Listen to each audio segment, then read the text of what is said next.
Listen on the radio stream or YouTube or podcasts. Anytime it feels right. It's Happer and Schaefer. All right, good morning. Welcome in. Happy Tuesday.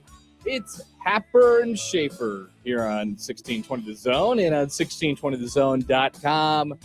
Connor Happer, Mike Schaefer, Joey Colbert. Welcome, welcome, welcome. This is another day of spring here before it returns back to winter. How we doing, everybody? I've missed you all. Good to see you back. Thanks. Doing well. Did you see me on the TV yesterday? No. Yeah. Okay. I was busy. You didn't watch the Nebraska women's basketball game against the Iowa Hawkeyes? No, I was working, and then I was on a walk in the nice weather. Okay, all right. Not in the flannel shirt, You though. did not take your walking flannel out? No, I did not take it. Your flannel for walking? I didn't want to sweat in it. I didn't know that Joey had a specific walking outfit. Well, it was It's quite a- the revelation one day when I basically just asked Joey how many Celtics shirts he had, and then he said, "Yeah, I have this one, and then I have my flannel for walking," I believe was the response. And I was like, all right, let's talk more about this then. Is that right? Is that accurate, Joey? Yeah, it was pretty accurate. Okay. And I will have to break the news. There is no such thing. So I had a very bad weekend. So- Wait a minute. So you never had the flannel for walking? No, I did not. So why did you say that? What happened? So I had a very tough weekend because I was at my previous apartment and I had flooding issues. So I was super stressed out and I was filling in for unsportsmanlike conduct. And that question randomly came up and I just could not. I was meant to say a dry fit shirt. Okay. And I just went along with the joke and That is incredible. and I like the joke. What an addition to the story. I am so thoroughly confused now. I imagine that you are. That so makes there sense. is no such walking flannel. Apparently not. And this joke has been how long? And now the revelation has Probably come up? about 18 months, I say. Yeah. So it was just to welcome in a crossover. At least a Wow. year. At least It was year. over a year. and Joe, a you half could have ago. kept it up forever. And nobody would have called know, you out. I know. You were I- still making jokes about it yesterday. You were I- like walking flannel. Because it's a funny little. It is. It's a But little. now I keep it up. now the cat is out. You could have bought a flannel. I do have a couple flannels. And make that your walking flannel. I just need to get a Celtics patch. I think the thing is he doesn't actually want a flannel to walk in. Maybe not. I don't know who would, honestly, if it's 70 it seems degrees like out. it'd be unnecessary. Yeah, I don't know if it's. I was outside wearing a short sleeve shirt. Now let me know how I did here. I went out in the backyard, like in the direct sun, for like an hour and played with my child yesterday, and purposefully did not wear a hat. Did I get any?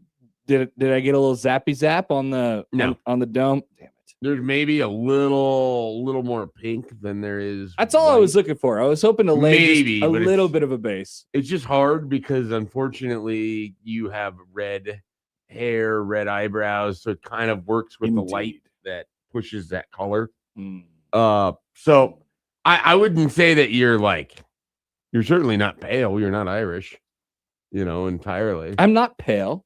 You're not like completely pale. Thank you. There's some color in there. Thank you for saying that, because people immediately put me in the category with all the other, people who have my hair color, and they're like, Yeah, you're "You- not, You are no. exactly what this," and I'm like, I don't know. I'm not sure. I don't look like that all the time. No, Not that I don't love them, and I don't have great pride in being the G word, but I don't think I exactly replicate what they are, what they bring to the table.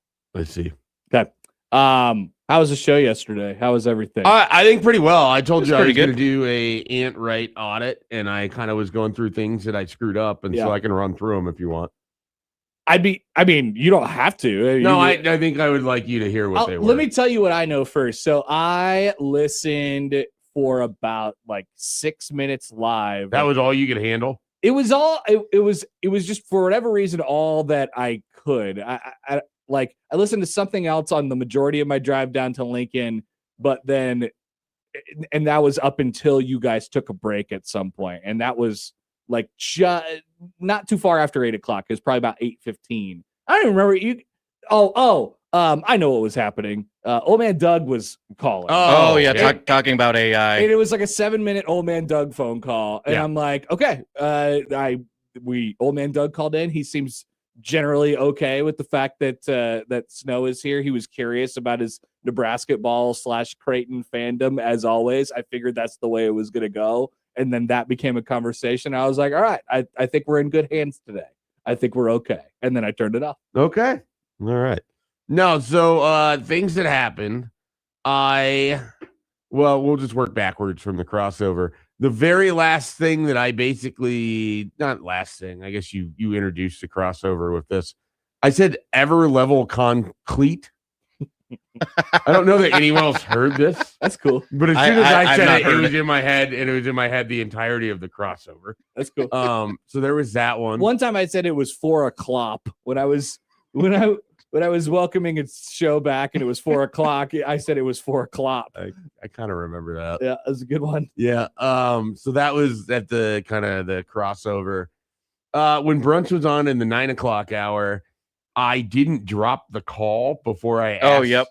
I asked Snow a question, so brunch was still on, thinking the question was going to be directed to him. Brunch started to and answer. Then brunch starts to answer, and I was like, nope, not you, and I dropped him. Yeah, he didn't formally say goodbye to brunch. Like, well, I told him that I had one last question for him, and then he answered it, and then I kind of summarized, but I didn't say, "You're okay, you're good, you're gone." He didn't do a proper closing.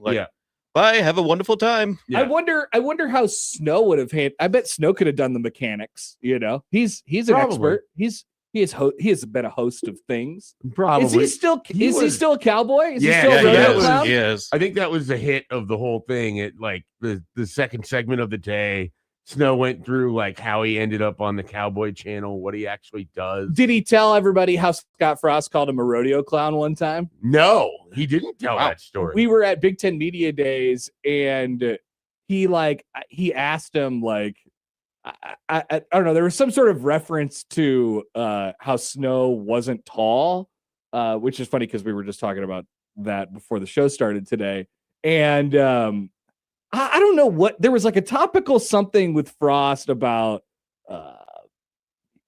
I don't know. It had to have been 2019. Yeah, I think it was. Yeah. And basically he was Snow is only.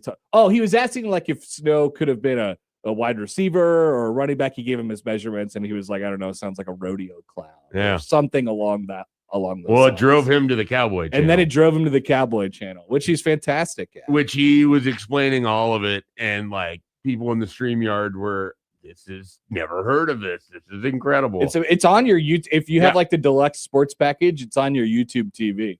Sometimes I go on there and I look for Michael talking about Cowboys. Right. And so then I had him explain all the different events and what they have going on and how it all works. And so that was pretty good.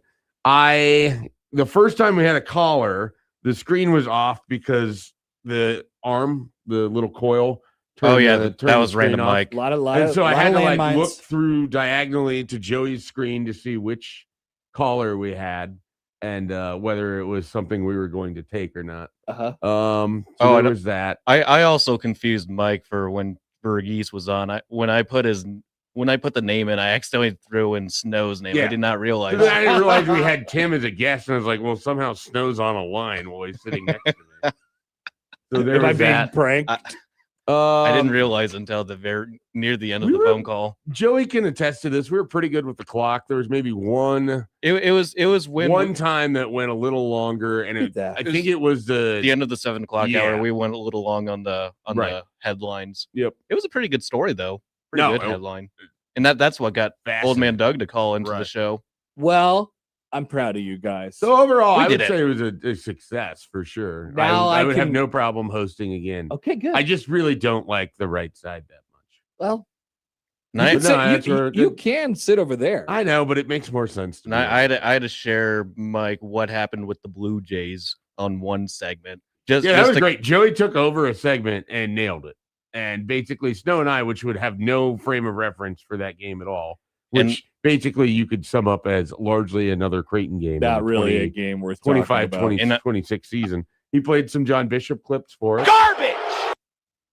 It was Open your damn eyes! Yeah, that makes sense. I didn't think to look at John during that time because it was raining down. Yeah. I was a little concerned that Let me not worry. that when the refs came off the floor for halftime, there was going to be a problem. I was a little concerned. You thought there'd be a barrage, But yet, this is not Lincoln. People I was don't gonna throw say. stuff onto the floor. that only happens in one place. Exactly. In Lincoln. It's only that marshmallow. It was very funny near the end of the first half because when that push off happened, John just went berserk near the end. Robbie was kind of talking over, then John just had those drop moments, garbage. I have the clip right there if you want to listen to it. It's probably a good thing for the first second. How long is it? It's 43 seconds. All right, sure. Just give it to me. Here's Brennan. Brennan through Green. No foul call! And that's exactly what we were talking about earlier, Garbage! where Brennan ends up pushing guys all the time and nothing gets called. He even extended the arm on that one. Open your damn eyes! 15 seconds left as Mack is giving Tim Smith an He earful. was. Oh, Shot man. is up. It is no good. And the rebound pulled down by Villanova. And that ends the first half. And a terrible, terrible call. Non-call at the end of that first half. And Greg McDermott is staring laser beams into Tim Smith right now. And he is heating him up, and rightfully so. So a couple things. First of all, I was walking onto the floor to do like a game at that point, and I'm like, what am I in danger right now? I was a little concerned.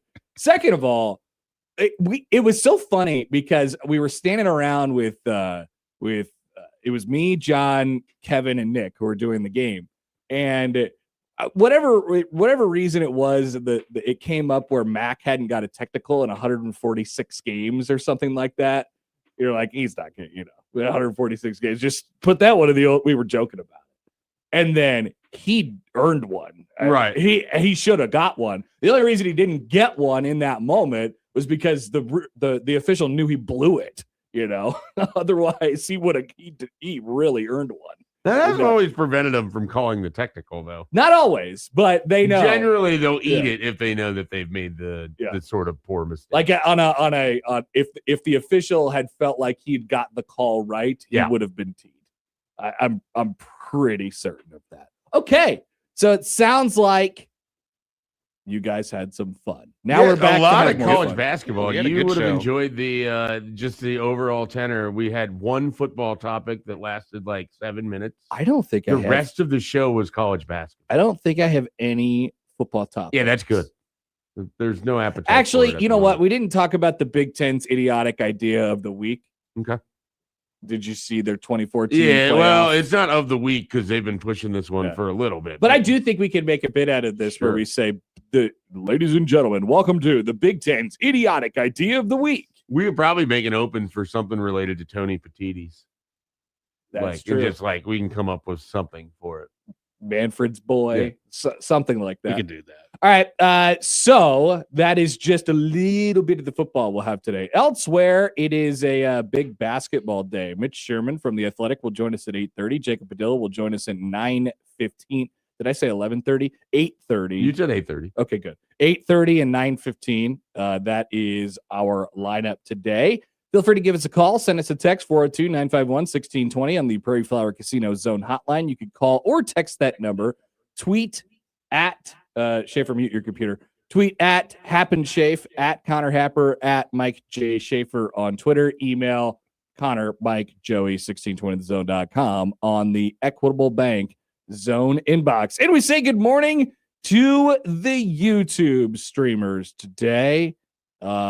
Zachariah writes in, I enjoyed that Snow guy other than him being a Creighton hater. Yeah, Snow is one of my many co-hosts. Yep. People probably don't know this about me, that I had like 100 co-hosts. The Omaha people wouldn't know because they only know you as never having a co-host. Exactly. The Lincoln people know you running through co-hosts. Yeah, just a variety of endless, different like co-hosts. basically every 9 months you went into the transfer portal, or either you left a show or you got a new co-host? I hate starting new shows more than just about anything because it makes me miserable for an extended period of time. With that being said, the experience helps. And I have experience. Yeah, well, You've done it before. I have you experience. certainly have gone through all of the hallmarks of starting a new show. Elsewhere today on the show, we will dive into Nebraska and Iowa this evening. I have something to say about both of those programs. Something to say. And then, we're not going to go like fully into the rivalry talk, but like I do want to mention it because of what I saw yesterday down in Lincoln, and how that always makes people feel. So we will get to that. Also, how come you want to stop short of the full rivalry? Well, I guess we don't. We could go wherever it takes us. Okay. We can talk about the baseball from over the weekend, and a variety of other different things as well. Also, I wanted to say this before we get going here. If you are making your way to Omaha this morning for the NSAA State Wrestling Championships, which begin today, the girls begin today at CHI Health Center, and the guys begin on Thursday. Welcome to town. Welcome to Omaha. And if you're from out of town, and if you're also from out of town, may God have mercy on your soul.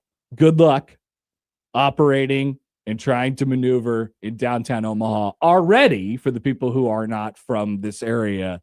But I will have you know that downtown near the arena right now is a complete disaster. Still haven't been down that way. Complete disaster. I don't know. Do not go. I might make it. Like if I try, I could probably get to the College World Series without having been down. Yeah, why would you go downtown? I was kicking around the idea of going to the Providence game.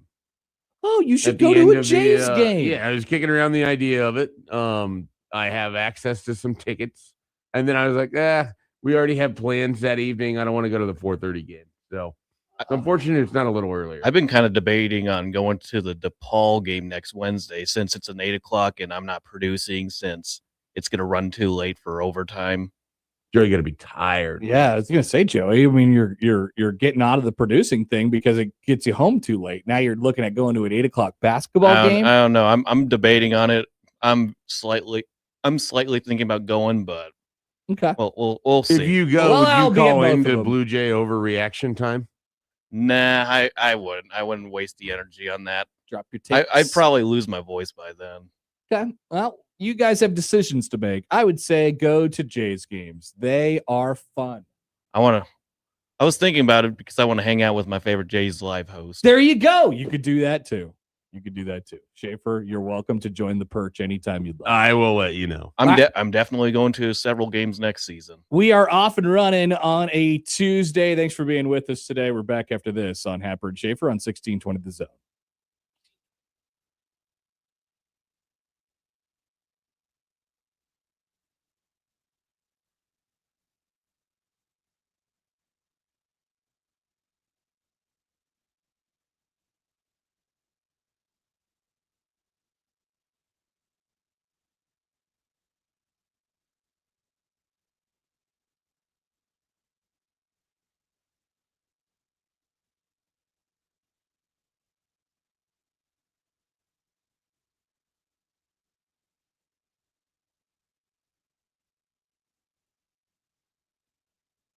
A windy and warm day ahead for Tuesday with record highs possible. Expect clouds in the morning with more afternoon sunshine with south-southwest winds gusting 30 to 40 miles per hour. Highs in the mid-70s. Can't rule out a stray shower, rumble of thunder in the evening, mainly between 6 and 9 p.m. I'm meteorologist Sean Everson from KETV Newswatch 7.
Raising little ones is a big job, and you do your best to give them a good start every day.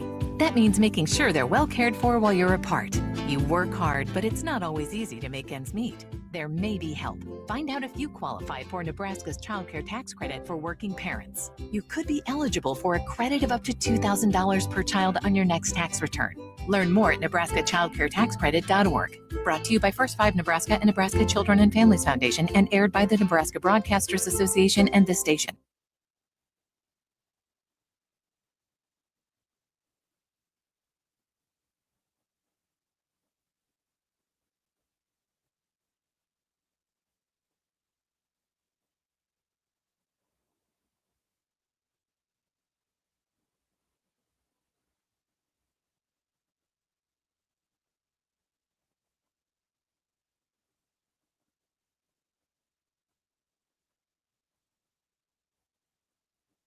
When you're vacationing in your RV, there are some things you can always count on. Laying out on a hammock, waking up to birds chirping, and board games with the family. What? It's not cheating. Frank, you're scaring the kids. Oh, come on, guys. We're having fun. It's family time. With Progressive, your RV is protected 24/7, so you're prepared for whatever you don't see coming. Technically, it's a loophole. It's a children's board game. You're a grown man, Frank. Progressive Casualty Insurance Company and affiliates, not available in D.C.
The Blue Jays hit the road as they battled top 10 UConn.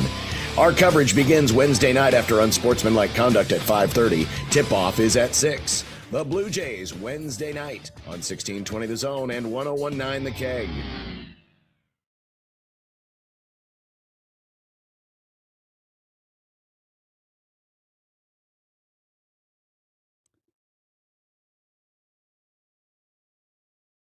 This week's Zone Half Off deal is Timber Creek Pizza Pub and Grill, two $25 vouchers for just $25. Folks, if you can math it, that is half off. Pizza with unforgettable pizza sauce, ingredients, unique combos, and bold flavors. So you could visit Timber Creek Pizza. And once again, Friday 9, 1620thezone.com. The half off deal is on sale. Visit our website, 1620thezone.com. I want to get to a comment here from D Pick, who is watching us on Twitch. Looks like there are 2 people watching us on Twitch. Now, you could be watching us on 1620thezone.com, which I think counts for the Twitch. So you watch us on 1620 The Zone Live, which we appreciate. D Pick writes in, what do you mean? It was totally awesome trying to get to the Supernova game during the giant President's Day tournament happening at the same time, along with all the construction. Going to CHI is so fun. Yes, that giant volleyball tournament was going on at the same time as the Creighton game as well on Saturday. Triggered. When did you know of that tournament's existence? Like, have you known about it for a long time? No, or zero? I knew it. I didn't know it until I was walking behind, like on the ground level, and I was sharing a wall with the first. So this weekend is when you learned of it at the game. This has apparently been a thing for a long time. You're talking about the volleyball tournament? Yeah. There's been a major tournament for a long time. It's not surprising that there is a giant volleyball tournament in that space. Sure. I was never able to track that it was President's Day every week. Sure. So apparently it was. But apparently this is like a huge issue for high school girls basketball coaches, because often, as Weekday Wade, who's the one that I was going to say, on this, they're sharing these players with club volleyball teams while also working through, sub districts and districts and end of seasons. Right. Great. Cancel the And tournament. so basically, like, they have people who miss games on the Saturdays because they're going to go play in their club volleyball tournament. That is very detrimental to high school basketball. It is incredible to me the level of which, like, growing up, high school superseded everything. Like, if you had anything on the side, it didn't matter. That was on the side. High school would always come first. I don't think that's the case anymore, and it's certainly not the case with club volleyball. It most certainly is not the case. And it is wild to me. It's a weird time. I just can't wrap my head around. Everybody's trying to get recruited. Everybody's trying to get looked at, and there's just this big tournament in the middle of high school girls basketball season. No better place to where you have pile in 5,000 teams from around the Midwest, and then you could just do it all in one. And then all the traffic is great right now too. So there's a Creighton game, there's a Supernovas game, and there's that going on at the same time. We have state wrestling that is starting today. So let me tell you a little story here. I got out of the CHI Health Center walked out about 4:30 on Saturday after the Creighton game started at 1:30. And it was me and John and is that the normal time you'd be leaving? Odson. Yeah, right about. Yeah. Okay. And Odson, and then Ravi went a different way, and then he tagged along with us eventually. And so it's about 4:30. And then we all get to our cars, which are in a similar spot back in the back lot in Lot A. And we looked up at the exit and we said, oh no, there's still a line to get out of the parking lot. And this is the lot that is secluded from everybody else. But it's impossible to get important back. People lot. And then you look up the street and you're like, uh-oh, nobody is moving on that street. And this is not just like an accident situation. This is just how it is. And so after making a lot of jokes about how somebody should have brought beer and all that, we kind of hung out for a little bit. And then we really put our minds together and tried to figure out how we could get out of that parking lot. And the only other way was through the parking garage that is attached to the building, which you could get out on the other side of. But we didn't have entry to the parking garage. And then we watched somebody else go through it, a person involved with the Creighton basketball program who shall remain nameless, went up to the gate, the swing gate, and then tried to lift it up themselves, which I thought was a really bold idea. Generally not how those work. Nope. And then eventually did get it up, must have pressed like a call button, got it open. We're like, all right, everybody get going. So 5 of us, I think Jimmy Allen was there too. 5 of us just go zipping through the garage, zoom, zoom, zoom, zoom. The gates open the entire time, and we somehow are able to skip the traffic. But we would have been sitting there for 2 more hours. I'm pretty convinced. It would have been horrible. And it already was horrible. So there's my sob story of the day. I'm just glad you were able to escape. We escaped. And you got to witness another game in the 25-26 season. I did. It was certainly a game. There's only a couple more. I will miss basketball when it is gone. Yeah, sure. But sometimes the basketball is hard to watch when it is here. I've experienced years like that. And this is the stage that we're at right now. All right. So plenty coming up today on the show. I don't know how much you guys talk about baseball yesterday from over the weekend. Well, we had Brunt. So Brunt's ran basically his entire segment was baseball. So I go back to Brunt's thing about the red asses. Sure. You don't know after one weekend, but I feel like when Nebraska baseball has the right combo of, obviously they got some, they need to have some standout talent. Like I think back to that 21 team and sort of how it was like created when they went all the way, and pushed Arkansas to the regional final. And I think like, okay, so you got to have some talent, and there's no doubt that team did. They had Schwellenbach, who was closing and playing shortstop, and Bryce Matthews and Max Anderson and like a bunch of guys who ended up being professionals and big leaguers. So that obviously helps. But also you had guys like Jackson Hallmark, who just wasn't going to back down. Mojo Haggy, guys who just weren't going to back down to literally anything. Joe Acker. Good one. Name more guys from the 21 team.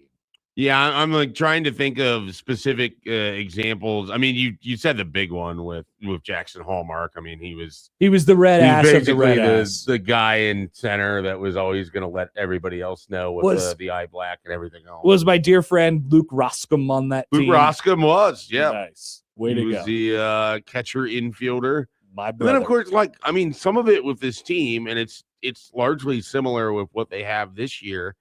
You have that mix of as you said, sort of the high end talent. I mean, Bryce Matthews was Max Anderson's on that team. I mean, so you have guys that are likely going to be playing in Major League Baseball. So that obviously makes a giant difference, right? But then you mix it in with guys that have been in the program for a little while. Mojo Hagee famously had been around for a while at that point, and you kind of have that mix of have been through the grind, understand what's being asked of them, can get up and show up in the way that Will Bolt wants every single game.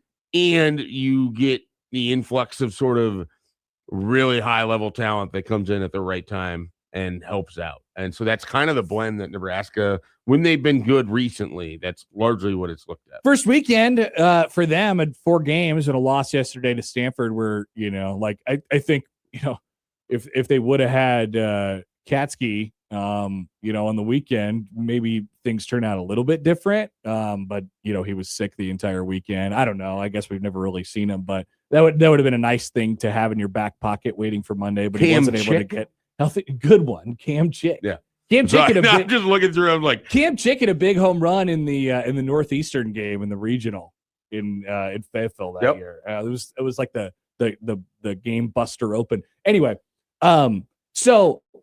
so far, 4 games under the belt this weekend for Nebraska baseball. I haven't seen anything that would bring me to think that they don't have that nice combination. I suppose time will tell if they have pros and things like that. But like I think you saw some qualities in them. It's timely hitting and it's some talent. Obviously, people think they have a really good shortstop and some pretty good front of the line rotation pitching this year. And you got some red asses too, which is very, very good. I mean, you have that combination where you have guys like Overbeek and Carey and Will Jeske had a great weekend and they've been playing for several years for you. And then you turn around, you include a guy like Jet Buck, who has basically been talking about for I don't know since the portal. I feel like Bruns just wants to say Jet Buck. He does, but it helps that like Jet Buck then obliterated the baseball all during fall ball. Like he came in with a bunch of hype and his name was Jet Buck and he then backed it up. It's helpful. And so like, did I get multiple all caps Jet Bucks texts from Brunts this weekend? Yes, I did. Wow. Do I anticipate that this is going to be a thing all spring? Yes, I do. I'm telling you, they got to bring back Dodge Buck Night at Haymarket Park. So I mean, I think the big thing is it's always for me with Nebraska baseball, like what level of health do you maintain? Because that's always a big thing in college baseball anyways. And then how does your pitching hold up, when you're Friday through Sunday? Like, are those guys going to give you a chance in those games? I think offensively under Will Bolt, for the most part, they've been able to score runs. Now they'll have some series here and there where they kind of scuttle a little bit at the plate, but for the most part, they're able to put up enough runs. It's just kind of been the pitching has been sort of the giant question mark. Yeah. When that's been good, Nebraska is competitive with anybody in the Big Ten. You can't. Oh God, college baseball being back. It sounds like such a great idea to me. And then I remember that all college baseball players love to do is walk people. And it makes me irrationally angry on the inside from a variety of different angles. So we'll have to really adjust to that and prepare for that. But I think they have a pretty good combo from what it looks like to me. And it's just one weekend in. We'll see where this goes. And it's a long season. The other thing I want to say is this. Some of it is dependent on your competition as well. Sure. Did you see? Well, I mean, obviously the addition of the West Coast teams changes the look of the league completely. UCLA is one of the best teams, if not the best teams in the country right now, with one of, if not the best player in the country right now. And there's Oregon, who's been like a pretty routine super regional appearance team. And then, USC is historically good. Washington has been okay. Yeah, I was going to say nobody really talks about Washington baseball, which is fine. But, Indiana has been really good, over the last Did you see handful of that years. throw? The Indiana throw. So Indiana No. played North Carolina, right? Oh no. No, that made me sit. I'm sorry. Yeah. That it was, anyone it that hurt has me. played any level of baseball, It hurt me. and has experienced some, like, baseball, maybe more than any other sport, has the high tendency for just this could not happen again except in this moment type of loss. It hurt. And watching that, It hurt me. was brutal. I don't like it. Absolutely brutal. So they're ground ball hit yeah. to second base, just a very routine throw over to first, and would have ended the game. Yeah, the guy spikes it like 3 feet from where he stands, and the ball rolls past the first baseman. Tying run scores. Runner goes to second. Like, just a horrendous. If you're the pitcher, you can't react, but you also can't not react. And if you're everybody else on the field, it's like, oh, what just happened? It's like the same thing that you tell that Michigan State right fielder in the Big Ten tournament last year. I mean, it's like, oh my God, the the season is over. Nebraska's season is over if he catches that ball. And the shortstop that gets drafted in the first round for Arkansas, if he just flips it to second and they roll 2 or whatever it is, like, there's just Vahiva Aloy. Weird. I mean, you Charles Davalon not catching it and left and biffing over himself. I guarantee you have like some core memory of either pitching or having pitched or just watching your team blow a game in the last inning that is nonsensical in a way that you can't even fathom. It hurts. Yeah, I mean, we once blew a 6-run lead with 2 outs in the last inning. That featured like 4 when you walks. were pitching. No, okay, I pitched the next game and I was great. That's why I remember it. I was great. Our manager wouldn't talk to us between games. I was informed that I was starting, and he wouldn't He's like, just go warm up. There yourself. will be no words. Yes, there was no words. He went and sat on the bus. So there was that in Indiana. I'm sure we'll be fine this year. And then there was what Michigan did over the weekend in the Big Ten as well, who won 3 out of 4 in against a more difficult, I think, subset of teams they played.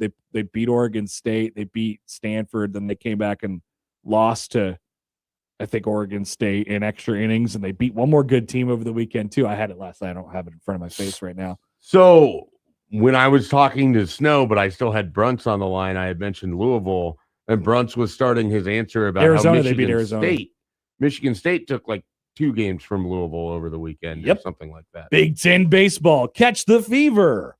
I mean, someone this spring on BTN Plus. Someone like Nick Grimm might have to reevaluate everything they think they know about college baseball based on no, this but first he's weekend. like a weirdo Big Ten hawk kind of. Like, is that last year? He was goes? Really proud of his prediction that a team from the Big Ten would make the College World Series last year. He was like, "I told you," and then they did. Obviously, first year of the correct. I don't even know if he knew that USC, UCLA, and Oregon were in the conference, but he got it right. He did get it right. I don't know if he knew about Rock Chalowski before the season started, but he did indeed get it right. All right. So, by the way, Creighton won 2 out of 3 over the weekend in San Francisco. They got to get the bats going. Got to get some stuff going there, and had one big pitching blow up, and that was sort of it. But good for them to take 2 out of 3. The Mavs fared well against Arizona State this weekend. A lot of people like the bounce back Mavs this year. Picked second in the bounce back man in the Summit League. Yeah, it's been a little rocky for a year or two now, but they'll get it going over there with Evan and the boys. All right, let's take a break. We'll come back around at the hour next on 1620 The Zone.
Joe Coy is in the Metro this spring on the Just Being Coy Tour, Friday, April 17th at the Holland.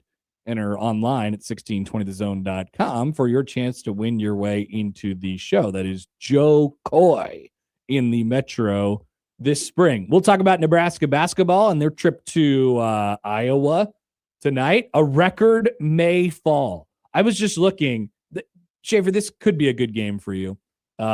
So Price Sanfort is looking to set the single season record for Nebraska basketball in 3-pointers made in a season this evening if he can make 2 of them.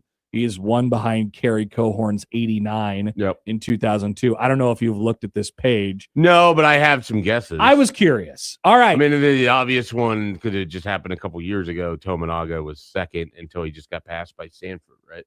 Wrong. No. Okay. Tominaga is currently, he's actually, with being passed by Sanford, he is 10th now. For single season threes. Yep. Interesting. Yep. Okay. The internet would make you think that it was just K-Say and a bunch of other guys on the list. Classic internet. But there are more. There is more history for Nebraska basketball outside of just K-Say Tominaga. So now I'm just guessing 3-point shooters. And good seasons. And good seasons. The problem is you need tons of volume. Correct. And so, like, if there's a guy that I think of immediately, Ray Gallegos, is he on there because he's jacked like 14 threes a game? Number 3, he had 83 threes in 2013, and then when he came back in 2013-14, he was bad. I mean, he wasn't. He was bad that year. And they went to the tournament. And I don't think like a James Palmer would be on there. I don't think he shot enough threes. Nope. I don't think Pitchford shot enough threes. No Walt on there. No Walt P for 3. Conklin didn't probably have the volume. No Brian Conklin. On the top 10 anyway.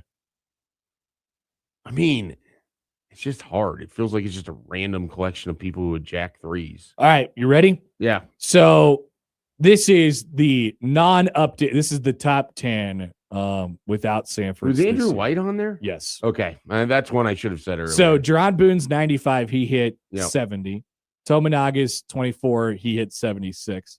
Asesian had 80. Okay. Asesian hit 78 last year. Tied with a Teron Liu 98 season, another Kerry Cohorn season. So that gets you up to it. We're into the top 5 now. Joe McCray's 05. Joe. Joe McCray's 05, 80. Glenn Watson, a surprise, I think, person on this list for me. His 2019, he hit 82. Ray Gallegos' is 2013, he hit 83. Andrew White's 2016, where he was the only player on the team, hit 87 threes that year. And Kerry Cohorn's 2002, where he hit 89. All will be surpassed by Price Sanford tonight at Carver Hawkeye Arena, of all places. Yeah, the Glenn Watson surprising on there. I should have thought about Teron Liu, but honestly, it's just not like I don't have core memories of Teron Liu. I remember watching him play early.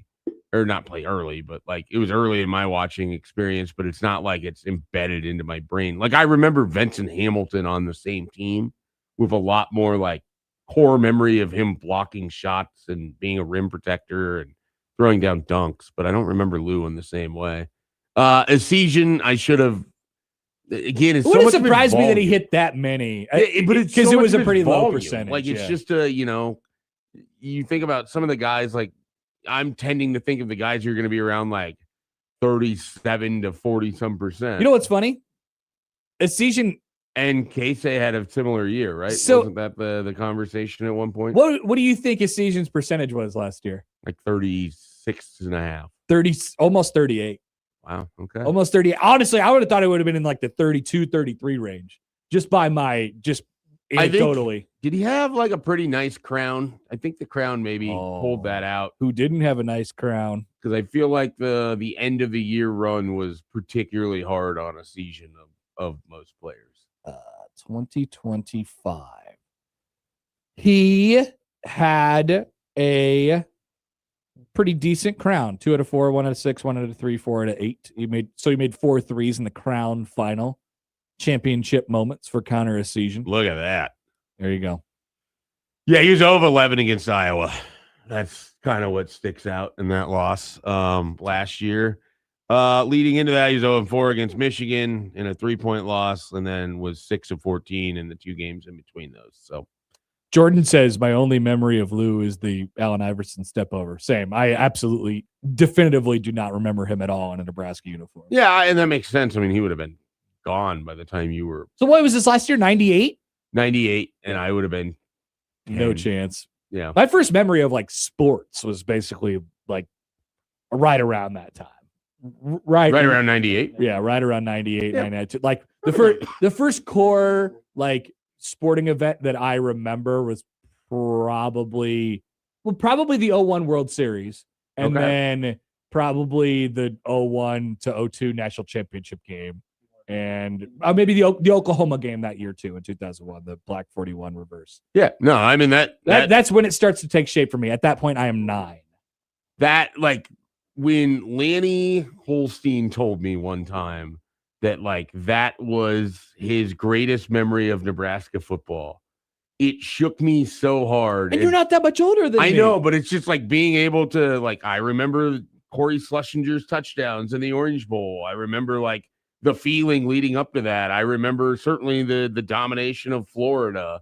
I remember having conversations in elementary school about Lawrence Phillips and whether he was playing or not. Like, you know, like there's not that much difference in age, but there's enough where it's like, I got the golden generation of Nebraska football for a certain age period. You did. And you missed it by like 2 years, basically. Yeah, effectively. Yeah. Yep.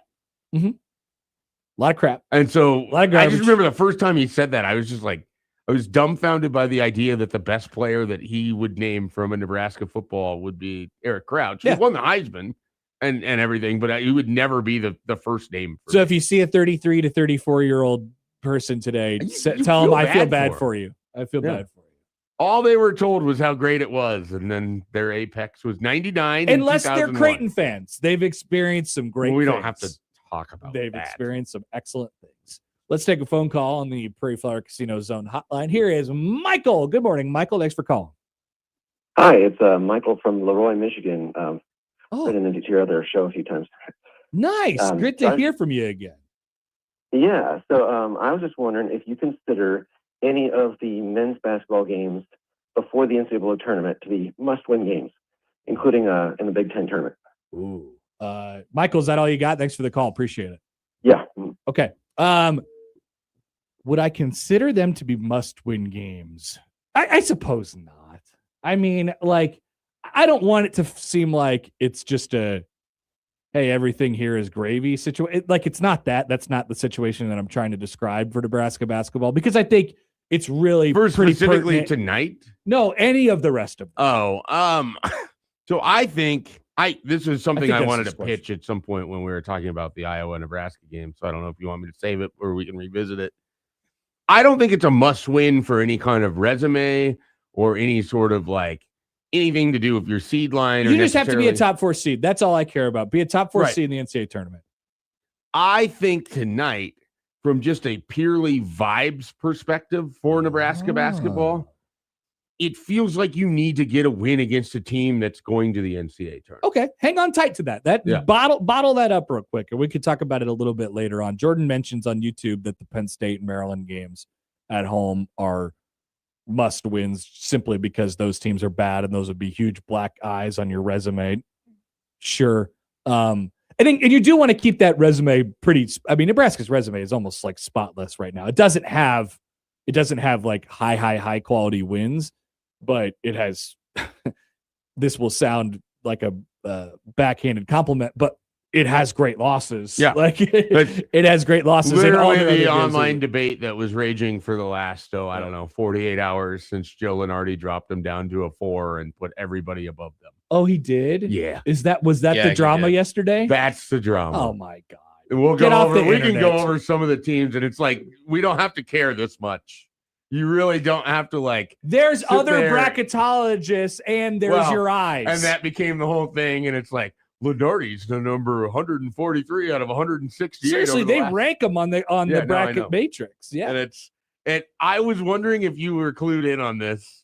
I had not seen this at all. I was kind of dying yesterday because it's just like, I feel like I was unprepared for the level of college basketball on Twitter and where it takes people. Like Nebraska.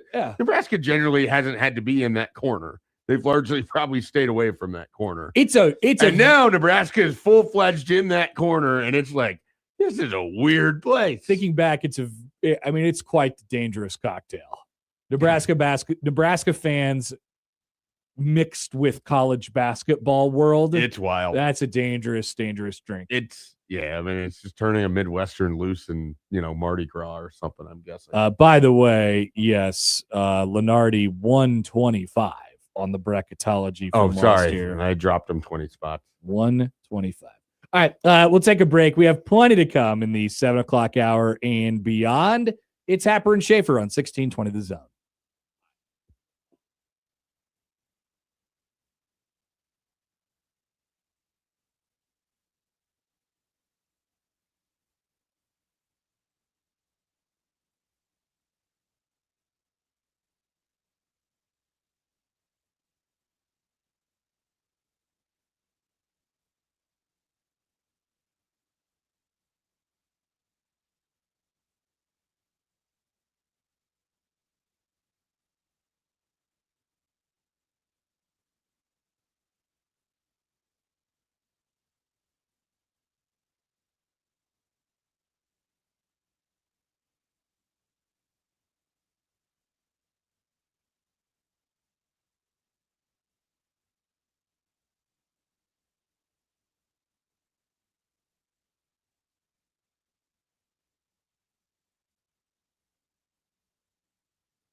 We had the revelation during the break that I think I have a problem. I think you do. I think I'm addicted to Iowa State basketball. Well, I pretty much think there's no way I don't pick them to win the national championship. Look at what they've done in the last 3 days or whatever. It's amazing. But you could attest to this. I was thinking this a long time ago before what they've done over the last. And then Jamie Dixon went and ruined your Wednesday whatever it was. I just had a very, very slight dang it. I'm sad I said that at that time, but never, ever will I quit you, Iowa State basketball. They are intoxicating. You are smitten. I am. Ever since I saw them in Vegas. And they didn't even have Lipsy at the time. And now they do. Here's another thing that you will sort of come to understand. You better have a point guard. You better have a point guard. Like a really good point guard. I don't understand what this position is that you speak of. The only point guard I've seen in the last 4 years is Raleigh Wooster. That is not a good point guard. That point guard will not take you very far. Look, I get what you're saying, but I haven't seen a point guard down in Lincoln other than Raleigh Wooster. You better have a point guard. And if you say Ulyss, I'll laugh you out of the room. It's not Aaron Ulyss. That was a horrible experience. And it also does not appear to be Jamarcus Lawrence. He's never been a point guard. And that's always sort of been the thing is like you're asking him to do something that he's really not. And he's done a much better job of it in 25, 26. Yeah. But there's still the overall limitation that he's not, the point guard. So a little scary. That's kind of always been the thing. I was when you talked about Glenn Watson last segment, I was gonna basically say Glenn, if there's a player where I feel like I owe some level of an apology to for just not appreciating enough, it would be Glenn Watson, who I largely just felt like was fine, but I wanted him to do more. And now it's like, man, I would take a Glenn Watson. Just even if he's the 4th or 5th best player, just the steadiness of the point guard, because I've just watched a program and Fred just doesn't want them. They either recruit the top end guys, or if they don't get it, then they figure out the best passers and just have them be primary ball handlers or setting up their offense. And that's just the way he runs things. And that's how it's been really since Delano Banton. So there's going to be these teams though in the NCAA tournament where they're just going to turn the faucet off. Like they are going to just shut you down on them on defense. Nebraska's on offense, and any team on offense. But like they are going to just turn the faucet off, and you got to have a point guard who can stay steady enough, and then also create a shot for himself too. Like that because when it gets slow like that, the ball's just going to stick, and you're not going to be able to do what they're just going to ice That was everything. the first half against Purdue. That was Braden Smith. He was the best player in the first half of that game, and then he was no longer the best player. Nebraska plays a lot better, but he took him. I mean, part of Purdue's win was how well Braden Smith played in the first 20 minutes of that game. After that, he wasn't that impressive. It was what it was, and Jamarcus Lawrence got a lot better as the game went along, but he took him out of the game. They took Nebraska out of their game with just the way that he was playing, the way that Purdue was playing. Better get that point guard. That point guard. They won't have one this year. No, it scares you as you look ahead to some of the better teams in the NCAA tournament. So before we get ready for, I want to. This is sort of like a side thing for me. As we get ready for Nebraska and Iowa basketball tonight, and there's plenty of other things to talk about as well. I have to have a rant about the K zone eventually as well during the show, but we'll have plenty of time to cover all of those things. So we'll talk plenty about Nebraska and Iowa tonight. I wanted to say this as a jumping off point for this segment. So yesterday, the reason I was gone is I was in Lincoln doing PA for Nebraska women, as I've been doing for the last 9 years, and they played Iowa, and it's even before Caitlin Clark. It was in the pre-Caitlin Clark era. It was always like Iowa fans would always show up. Then they travel better than they get credit for. There's no doubt. It's one of those especially things, to Nebraska. You hear about Nebraska travels really well, Nebraska this, Nebraska that. I mean, I have been in Pinnacle Bank Arena for women's and men's games, and just Iowa floods that place. I don't know if it's as much especially yesterday with the game time being weird. Sure, I mean that was a weird one. I don't know if it was I don't think it was just travelers yesterday. I think that was mostly just people who live here. who are Iowa fans, which there are a lot. But they of them, show up, which is a big part of the rivalry, and they show up, no doubt about it. So then the Caitlin Clark era rolls around, and they load the place, and then we're post Caitlin Clark. We're 2 games post Caitlin Clark now in Lincoln, and they still show up, and it's like this weird combo of Iowa women's basketball is still kind of the traveling road show at the it's not like as big as UConn or Nebraska volleyball or anything like that, but it's still something. And then Iowa's the state next door. So I don't want to talk much about the game unless you want to talk about why it was played at 11 o'clock on a Monday instead of being at like 2 o'clock on a Sunday, which definitely would have drawn a much bigger crowd at Pinnacle Bank Arena yesterday, which Nebraska kind of needed because they don't have enough wins right now. But anyway, that's a team they probably could have beat on the right day, but didn't work out for them yesterday. It was the wrong day. It was the wrong day indeed.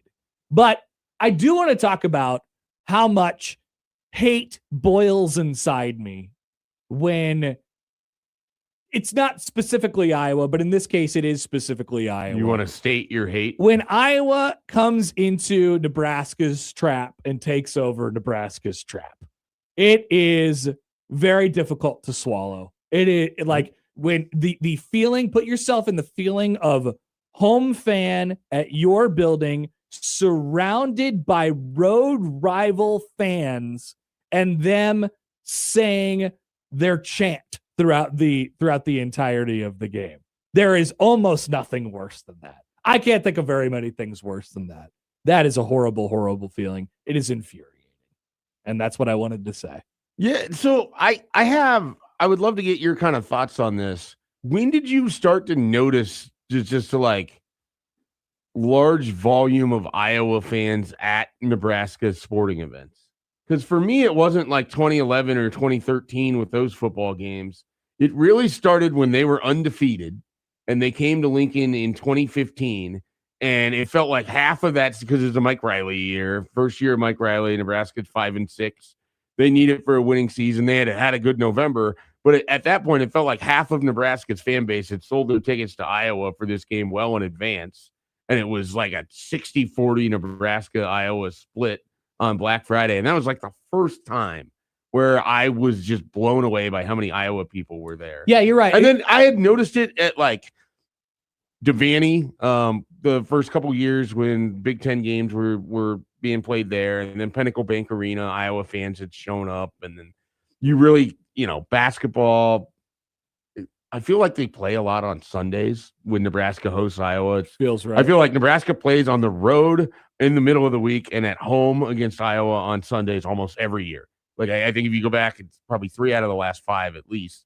But all of that to say, there are a ton of Iowa fans that just show up for it. And it's just, I noticed it more and more. And I don't think we have discussed enough. Like they live here and they have done a pretty good job of taking over sporting events in Lincoln. I think you're right. I think it didn't. Let's go Hawks is like a thing that I have heard too much in that building. It hurts. And Nebraska's beat them. They've beaten good teams. They've beaten bad teams. They've crushed them. They've also lost and been just taken out of a game by like the 12-minute mark in the first half. And so it's just that chant up until I've left, that kind of thing. That was the case yesterday. That's for sure. I think you're right about.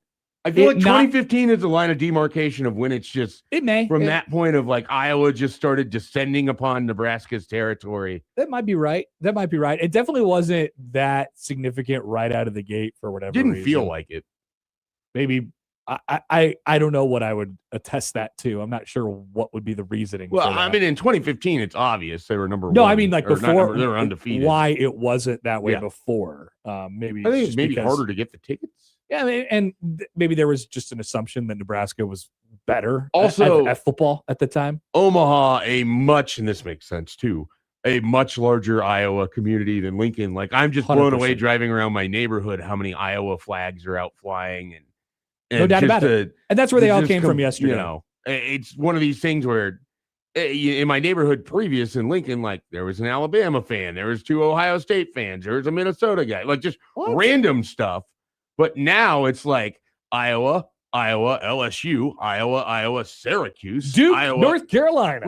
There was like a moment on a college football Saturday where there was more Iowa flags. Now this speaks to Nebraska and where they're at than there were Nebraska flags flying. Oh, I think that's real.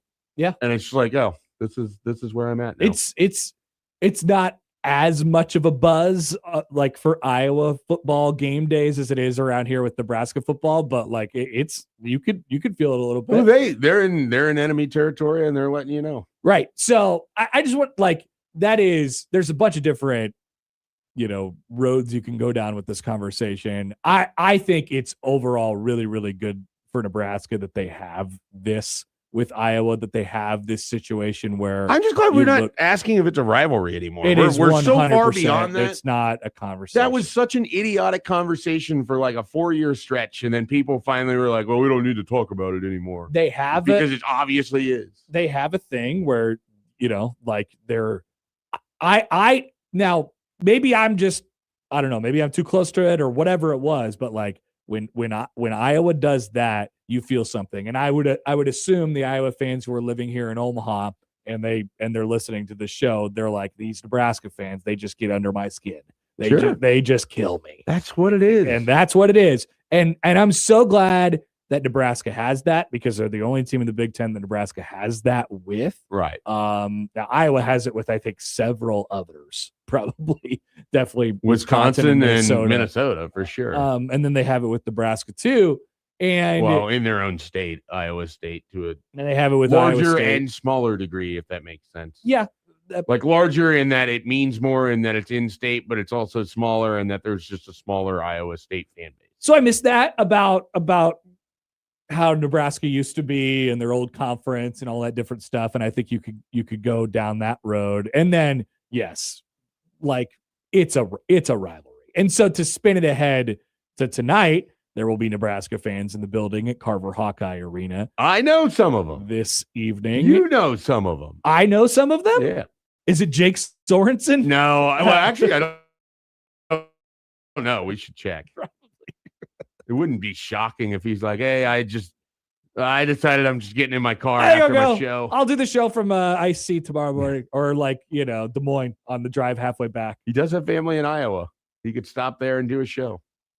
I give that like a 32% chance of actually happening. It's higher than you imagine. But Nebraska fans will be in Iowa tonight looking for the payback. Where I checked just before the show started at the most recent lines. Nebraska is a 1.5 underdog now this evening, which is a little surprising to me. Yeah, I kind of thought that it would just hold it Nebraska by a point or a I point thought Nebraska by 2 would have been my guess. Yeah, they are 1.5 underdogs tonight. And for the first time in a long time, and possibly the last time for the rest of the season, or regular season, you can get Nebraska at plus money on the money line. So congratulations to you if you're interested in that investment opportunity this evening.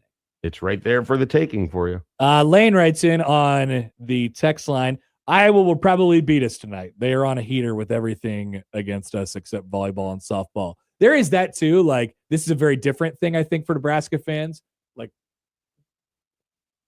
Iowa has Nebraska's number and just a lot of stuff. that is a different flair to the quote unquote old school Big 12 rival. That wasn't the case with any of them. Right. At really any time. I was going to ask you because you said something and I was thinking about it. What is a Big 12 school that you would compare your disdain for Iowa to? Like, is there like a 1-to-1 comparison? Are they like a Colorado? Are they like a Kansas State? Are they like a Missouri? Is it some sort of combination of different things? Yeah.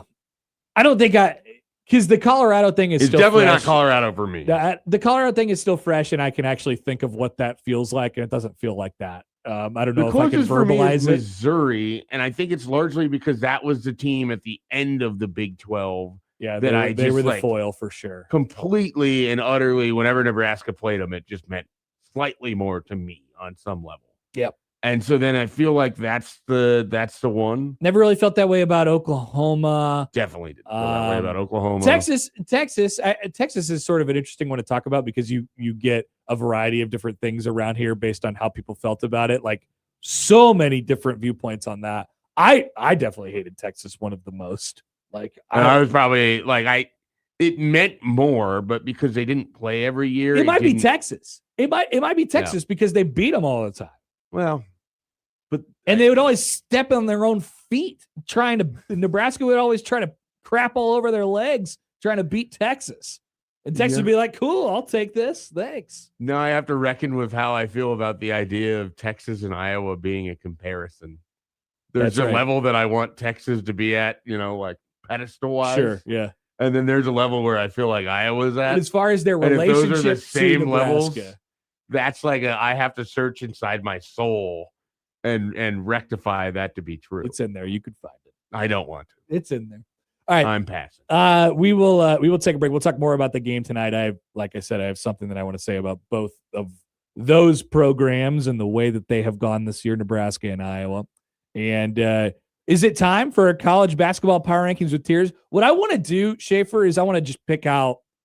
We won't do Iowa State the whole time, I promise. I just want to pick out a bunch of the top, 10 or 15 teams and get kind of stock reports on them. Sure. And see where they're at. I like it. So we'll do that. College basketball power rankings with tiers. We'll talk about some hoops after this on Happer and Schaefer right here on 1620 The Zone.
Sorry, I got to get back on my time game. 7:27 here. You're listening to Happer and Schaefer on 1620 The Zone and on 1620thezone.com. Connor Happer, Mike Schaefer, Joey Colbert with you this morning. All right, so we started this last week, and we intend on continuing it until we forget about it.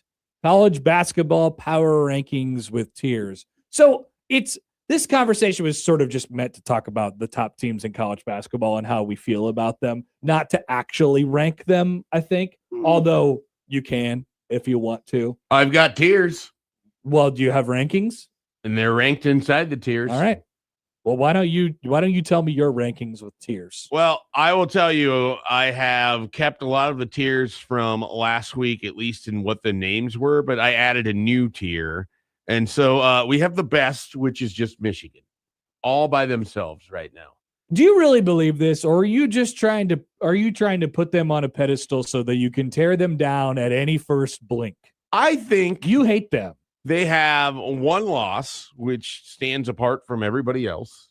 They have largely handled their business, and we will find out a lot more about them as they go through this next stretch of their schedule, because they get Purdue tonight, they get Duke over the weekend, then they'll have Illinois at some point. They have Michigan State at the end of the season. But they've got games that they can lose in here, so we'll see. We'll find out a lot more. They have felt bored at times, and then they just kind of turn it on when they need to. We'll see if they're able to do that against a better team, a better opponent. But I don't have a reason to doubt that they are above other teams, because right now they've just been that. Yeah. So the problem is, like, let's say they lose tonight to Purdue, sure, which is possible. Although, like, I think there's a better chance of Michigan kind of just smacking them. Yeah. This I would be surprised if Purdue is as close as Nebraska was, down 2 players. Yeah. So I don't know, like, but the point is, I don't think there's going to be much that changes by even what you just said was, oh yeah, we'll find out more about them. I don't know. If they go and beat Duke, you're not going to be like, oh yeah, they're the best team in the country. No, because I already think they're the best team in the country. Okay, but I don't want them to be separated from other teams. Is that what you're saying? No, I'm very confused.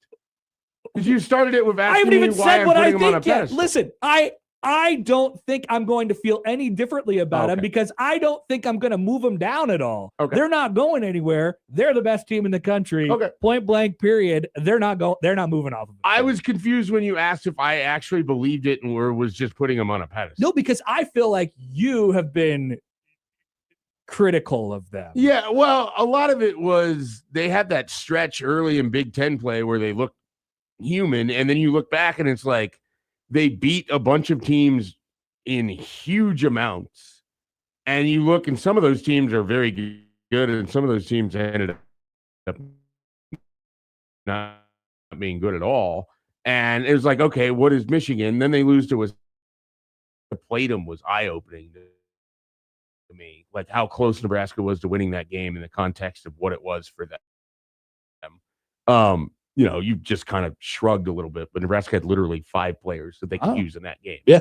And they took a team that I think has as great of a chance of winning a national championship as anybody to the brink in their house.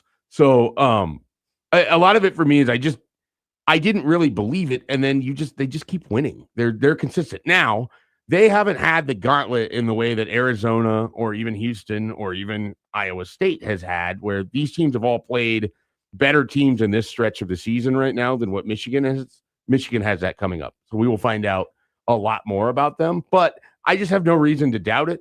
And so their consistency puts them at number 1. Yeah. For me, I mean, I agree with most of what you said, except for the fact that we will find out more about them. I feel like I have found out everything about them, and they're not going anywhere for me. I mean, this is the most dangerous team in the country when they're really rolling. And if they put out a performance where they're not really rolling in one of these games, I'm going to blow it off my shoulder like it's, get out of there. See you later. I don't care.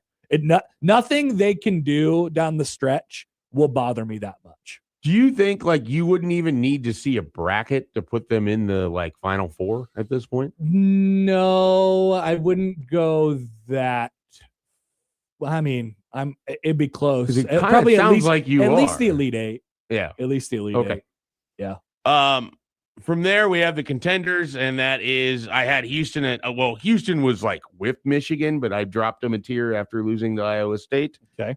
So they are with Houston, Arizona, Duke, Iowa State, UConn, and Illinois. These are all teams like basically with Michigan. I expect one of these teams to win the national championship. Yep. That's the grouping that I think can win the title. That's the full group. Now, there's other teams that could win it if things break exactly right for them. Say the list again slowly. Michigan. Yep. Houston. Yep. Arizona. Yep. Duke. Yep. Iowa State. UConn. Illinois. Those are like I think, what is that, 8 teams? That's 7 teams. I'm trying to think of teams who I would include to be knocking on that door or be in. They would be looking on the outside. They'd be saying, They're "Why am probably I in that not in next there?" tier. But I'm trying to think like if they would have an argument to be in it. I bet Gonzaga would probably be a little pissed that they're not in it. Don't lose to Portland. I bet Like, it's impossible for me to put them on the level of those other teams when they lost to Portland. I bet that Purdue would probably be pissed that they're not in it. I bet that Florida might be mad that And they're these not are all in it. like the next rung down for me. And then there's a chance that like Kansas wouldn't actually deserve to be in it based on their resume, but I think as well as anybody else. Would you like the next tier? Yeah. Which is actually one tier, but I have a sub tier inside of it. Okay, great. All right. So this tier is called Flawed but Dangerous. It's Purdue, Nebraska, Florida. Sub tier, penalty box. I haven't liked what you've done in the last week. Michigan State, Kansas. Ooh. See, I think I don't even know. Like Michigan State, I'm not really including them in these conversations. Michigan State, I want to anymore. drop to the they belong somewhere. So how about here tier? I don't buy them. I don't believe in them. Not either. The further that gets from that, the more I just think Nebraska is better than them. The further they get from the Illinois game, the more I think Illinois is better than Nebraska. Like to use that as an example. Yeah. And then I finish up with they belong somewhere. So how about here? I have Texas Tech. I have Gonzaga here. I have Wisconsin, who's playing as good a basketball as anybody right now. Yep.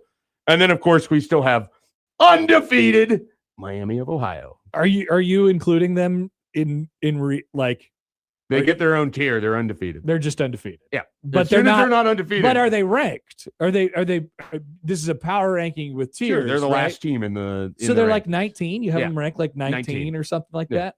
Wow. Which might be like 2 spots off of their AP ranking right now. That's a lot higher than most other people would have them at this That's rate. fine. You listen They're- to the conversation about Miami of Ohio. I don't need to like go out of my way to rank some teams that, Virginia doesn't need to be ranked over Miami of Ohio right now.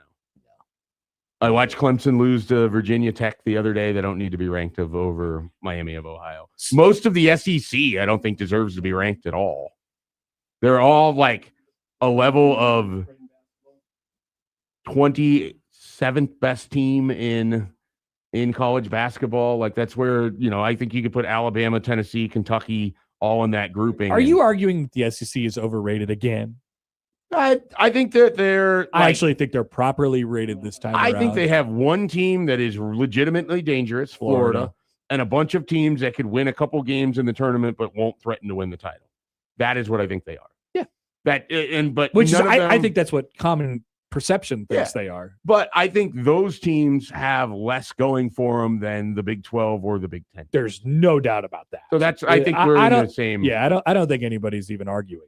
No, point, but I right? think that Florida's sort of strength of schedule is built out on the idea that they play a bunch of these sort of games, and I don't know. I don't think what Florida's done in conference play is more impressive than what I've seen from other teams do. And yet we get a lot of like, oh wow, what Florida's doing is great, and they lost to Missouri and they lost to Auburn. Well, I don't like. I look at Florida and I watch them and I say that's a damn good basketball their team. eye I don't test look at is great. Florida's resume and say, "Oh wow, that's an incredible That's what resume." I mean. I think that they get a boost from what your eyes tell you more than what they've actually done on the, their resume. Right. But it's a two-sided coin here. sure. It's you got to have both. I want to see what is Florida in the resume rankings right Their best now. win is number 23, Alabama. I know, but like I want to see what they are in the actual resume because Torvik does this. Resume. Where is it? I gotta figure out how to work my way around Torvik these days as well. Gosh, I can't find it up on this first page here. I can't imagine it's up there with some of the best. That's for sure.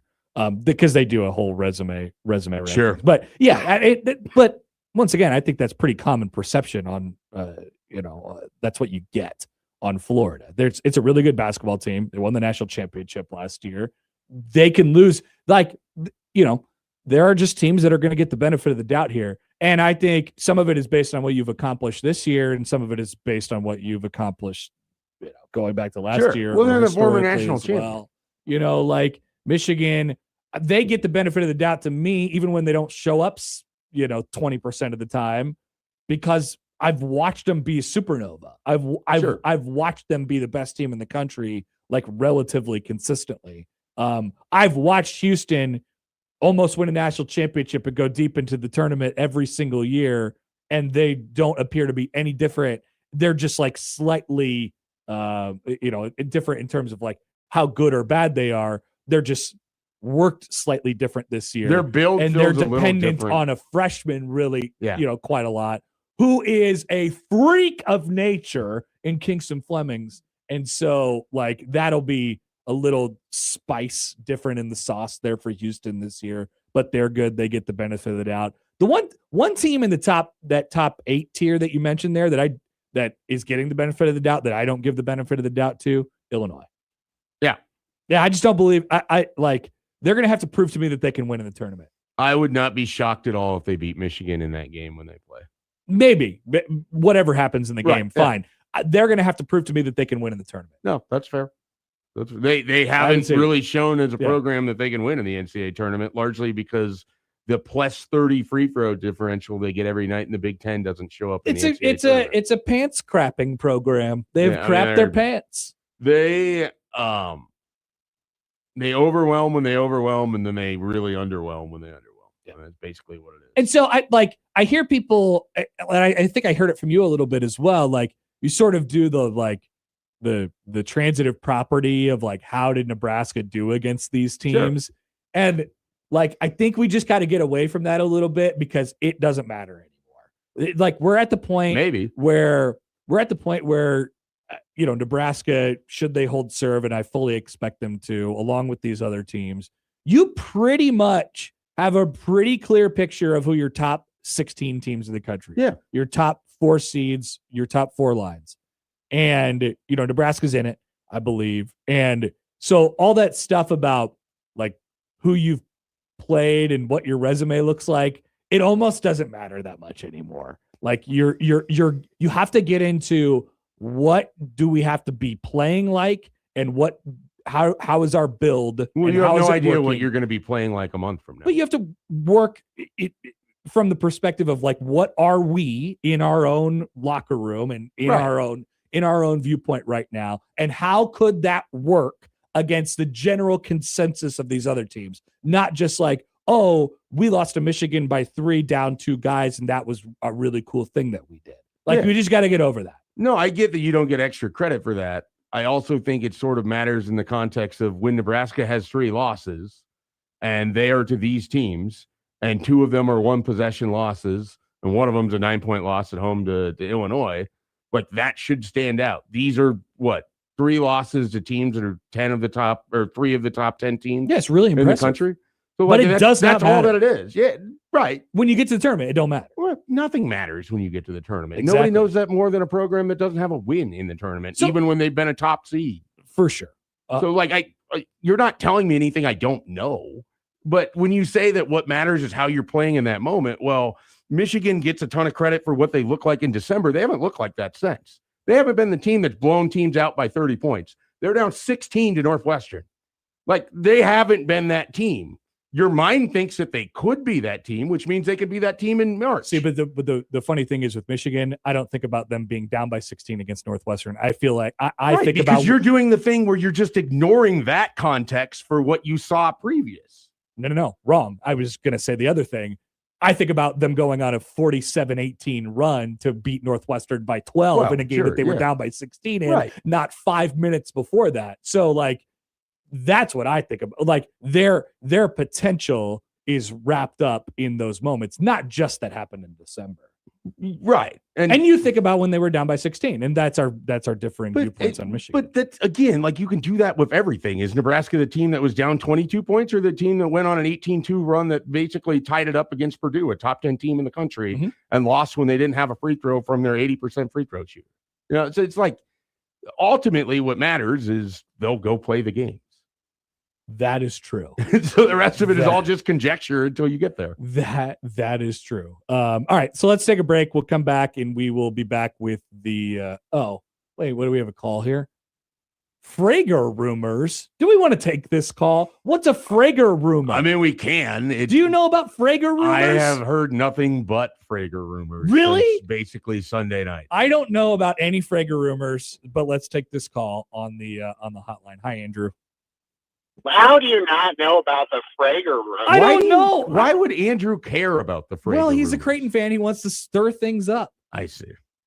He's got nothing else to do this year.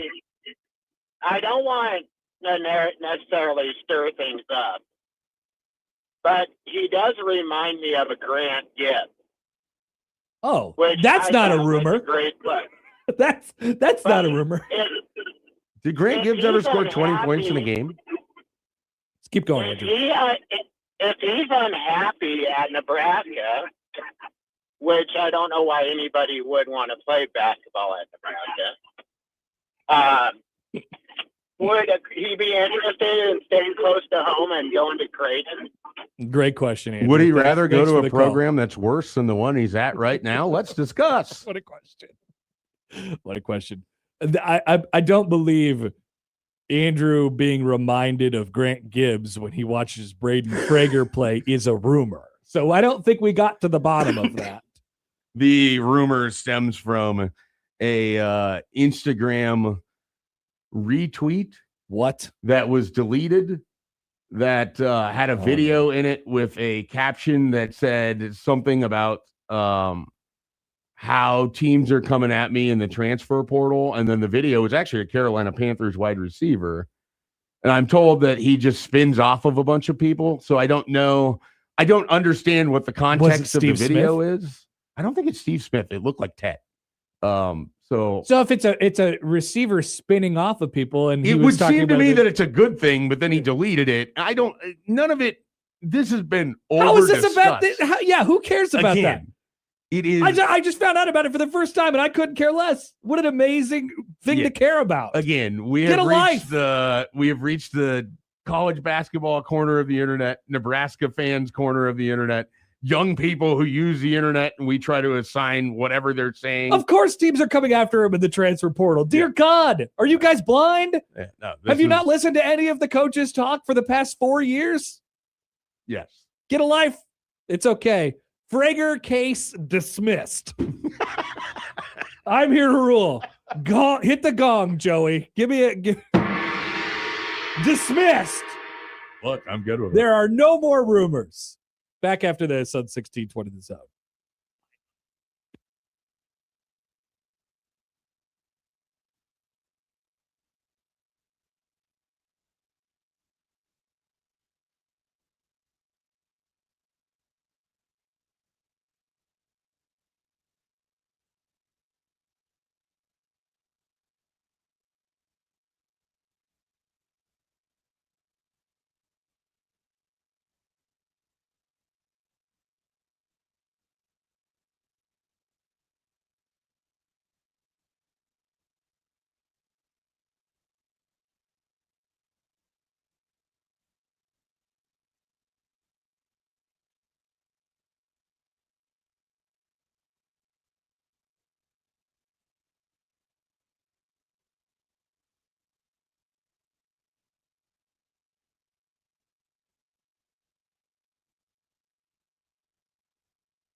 This guy on YouTube writes in, Grant Gibbs Braden Frager comparison might be the dumbest take I'll hear this week, and it's only Tuesday. Yeah, not very similar to each other as players, but maybe in like, trying to get under the other team's skin a little bit. Like there's a little bit of Yeah, but definitely not as players. Certainly not from a basketball playing standpoint. Sam writes in on YouTube, Grant Gibbs did indeed score 20 points in the game. Yeah, we learned that. Yes, he did. One time. It was in the 2012 Missouri Happer Valley was in the building. Championship game. I was there, folks. I was not of age, but I still bought a beer from the vendors. Wow. At that time, the Scott Trade Center. No wonder you have such fond memories of St. I Louis. love St. Louis. Just allowing you to do crimes. It was great. They famously have a national park over there. They did not. You remember care. was it a Bud Light, I assume? It was I don't remember what beer it was, but it was just a guy, and we were sitting in the upper deck. Yeah. And there wasn't very many people. I'm assuming up there. they're not allowed to sell other beer other than Anheuser-Busch products. And there was a guy just standing there with the bucket backpack, and he did not care whatsoever, obviously, and there was nobody else around, and so I don't think all of us were underage, but I was, and we got beers. There you go. Sorry, guy, if I just lost you your job. All right, let's do the headlines, Joey. What do we have today? All right, you're gonna like the first one, Schaefer, better than the second one, but the first one is researchers develop smart underwear to track a wearer's farts. Okay, hang on. I'm a big fan of tracking things. Say that again. Researchers develop smart underwear to track a wearer's farts. Farts. Okay, I heard smarts, and I was like, this doesn't make any sense. Okay, we're going to go to the next headline. Really? Well, I want to hear both of them. Well, the second one's going to be very obvious, but it's Logan Paul's rare poke. We're going to the first one. Joey, in the future, anytime Logan Paul or Jake Paul comes up, we will skip it. Don't stop doing it, though, because I like when Schaefer skips it that quickly. It's fun. As long as it's one of the first couple words in there. Like it. It's fun. All right, this takes place in Maryland. The University of Maryland researchers designed smart underwear to track and measure flatulence, and they are seeking volunteers to wear them. I am interested. Send them to McFarter. Brantley Hall, an assistant professor in the Department of Cell Biology of Molecular Genetics, led a team of scientists in creating the small device that snaps into a wearer's underwear and uses electrochemical sensors to track intestinal gas. Hall said the device specifically records releases of hydrogen. Okay. Think of it like a continuous glucose monitor, but for intestinal gas, Hall said in a news release. They're doing this for health reasons. I'm not interested. You want to be able to categorize types of farts? I just want to know how many I have in a day. You can keep so track of that. Anyway, speaking of which, Santiago Batazzini, an assistant research scientist at the school, led a study that found healthy adults produce flatus pass gas an average 32 times a day, with individual variations reaching as much as 59 or as low as 4. Their findings were reported in the journal Biosensors and Bioelectronics. Okay, so that's good that they're also keeping track. Do you want to have a device that's I feel like that would be uncomfortable. I don't need to know the number at all times. I'm asking, do you want to have a wearable device inside the band of your underpants? Well, I guess I do. I guess I am curious of the actual mechanics of it. Would it bother you? I feel like it'd be bothersome. But if they're wearable underpants, you would think that they're trying to. You think it's got something right here on your thighs, a little patch? Oh, I think it'd be closer to your butt. Yeah, I don't know where it would be. I assume it's inside the fabric of the underpants. Let's see if there's any information on that. Maybe it's right on the waistline, right above your butt. Yeah. So the researchers are now working on a human flatus atlas to objectively measure gas releases across hundreds of patients using smart underwear. The project will develop a baseline for normal adult flatulence patterns. Yeah, but now we're more curious about the actual how it looks and what it feels like. And I don't know. You want underwear that feels good. You do. Nobody do. wants to put on a crappy pair of underwear. How are you going to unseat Hanes when your underwear is uncomfortable? It's not good. Hanes is still the most popular underwear. I don't know. It's possible. Yeah, I couldn't find any. Yeah, I wasn't able to find any images here. Smart underwear. That's not it. An incredible Google search Well, happening across from me right there. Yeah, that's not it. That's not it for sure. Okay, well, we love the newest advances in technology.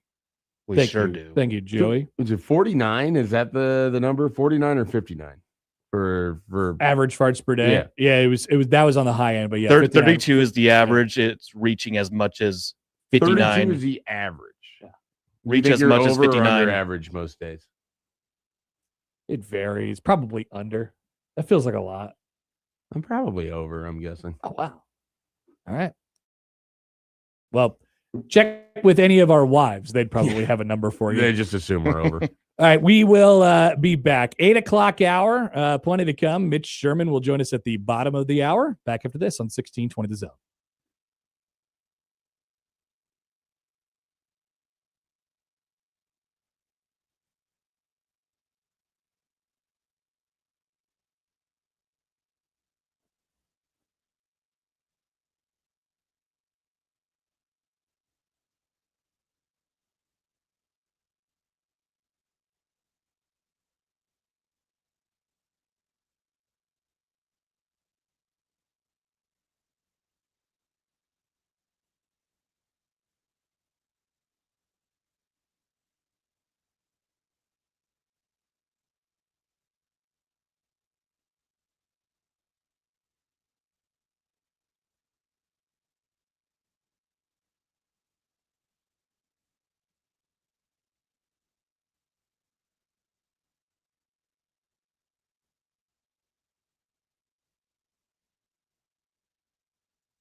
All right, welcome back. Connor Happer, Mike Schaefer with you here on a Tuesday. Happer and Schaefer on 1620 The Zone and on 1620thezone.com. Stay tuned. A little bit later on, we'll have your chance to win. We have a $50 gift card to Timber Creek Pizza Pub and Grill. We'll have that in just a little while. I'll say at some point in the remainder of the show, you will have your opportunity to win that. Also, if you want to check out 1620thezone.com right now, you got your chance to win our Get Your Bleep Together 5K sweepstakes, which runs until February 24th, which is a week from today, if my math lines up. Can you believe that? The end of February is nigh already. It's in the short range. This is exciting. And I just noticed that daylight savings is less than 3 weeks away as well. So we'll be springing forward an hour on March 8th. We should do like Joey's calendar droppings. Oh, man. That would be great. Like, what is he thinking about as it pertains to the calendar today? I got in my car around 6 o'clock on Sunday night, driving home from a local establishment here. We had gone out on Sunday. I love establishments. Visited new places in Omaha. And I was struck by how wonderful it was. That the sun was out. It was still light out at 6. It's nice. And I was thinking about like how great it is when you just get that much more light for even a little bit of extra time. And then, as Joey mentioned, you're 3 weeks away from getting a whole extra hour of light. We kind of, it's way too early to say we made it because we definitely didn't. Do not I'm not doing the jinx thing. I'm just saying, like, there is light at the end of the tunnel. Sure. There is light at the end of the tunnel. There's also snow at the end of the tunnel. We are past the worst.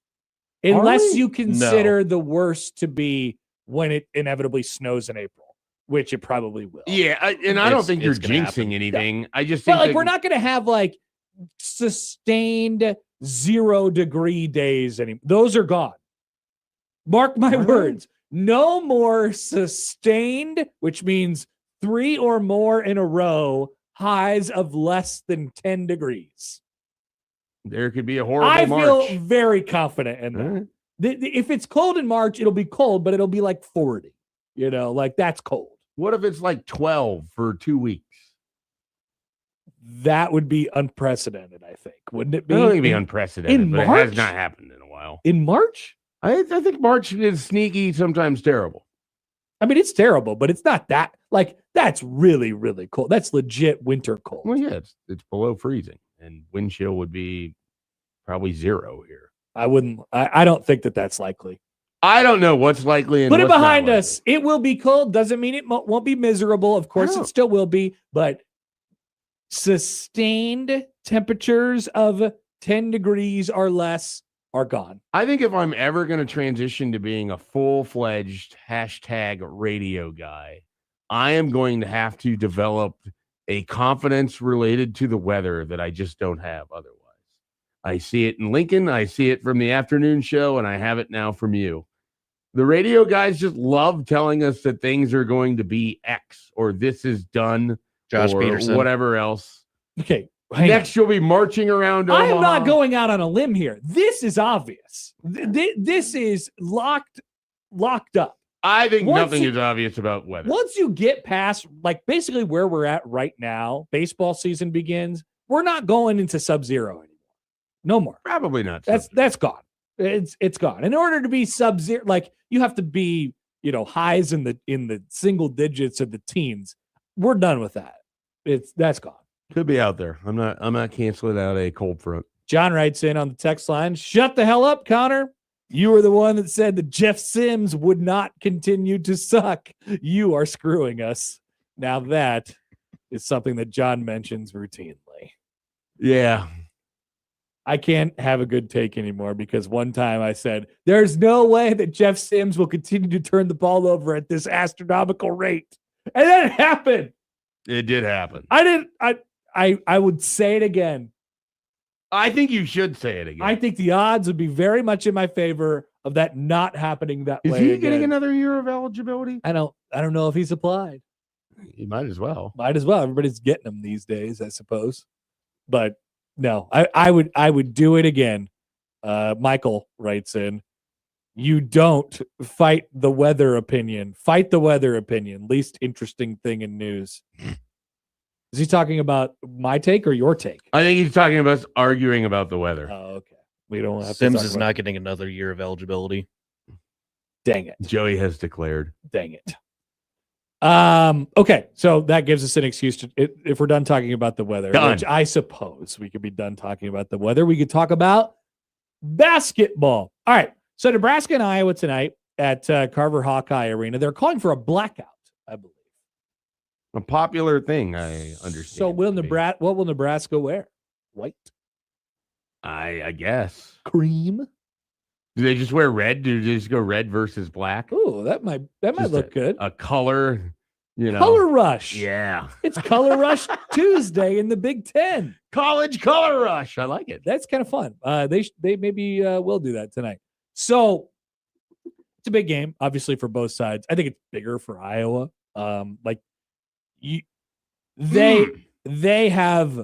They need a pelt on their wall. It's definitely bigger for Iowa from the resumes. There's no question. They need a pelt on their wall, and they get an opportunity at home tonight to do it. They don't have it yet. They have a bunch of quality stuff. They're in the mix in the middle portion of the Big Ten.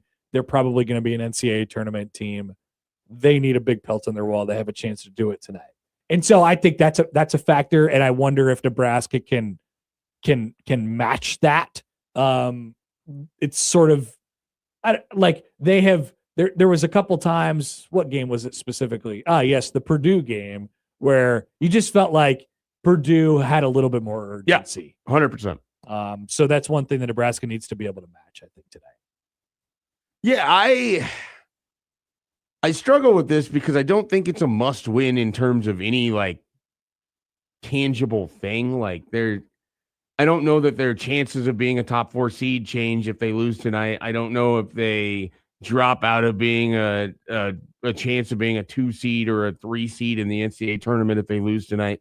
I think just from the perspective of in Nebraska's last 9 games, they have 6 wins.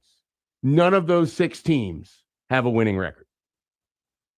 It would be valuable for Nebraska. And their 3 losses are to top 10. So they played a very wildly different schedule. And they have a bunch of good wins and quality wins. And they won them all in the first largely 5 games of the Big Ten slate.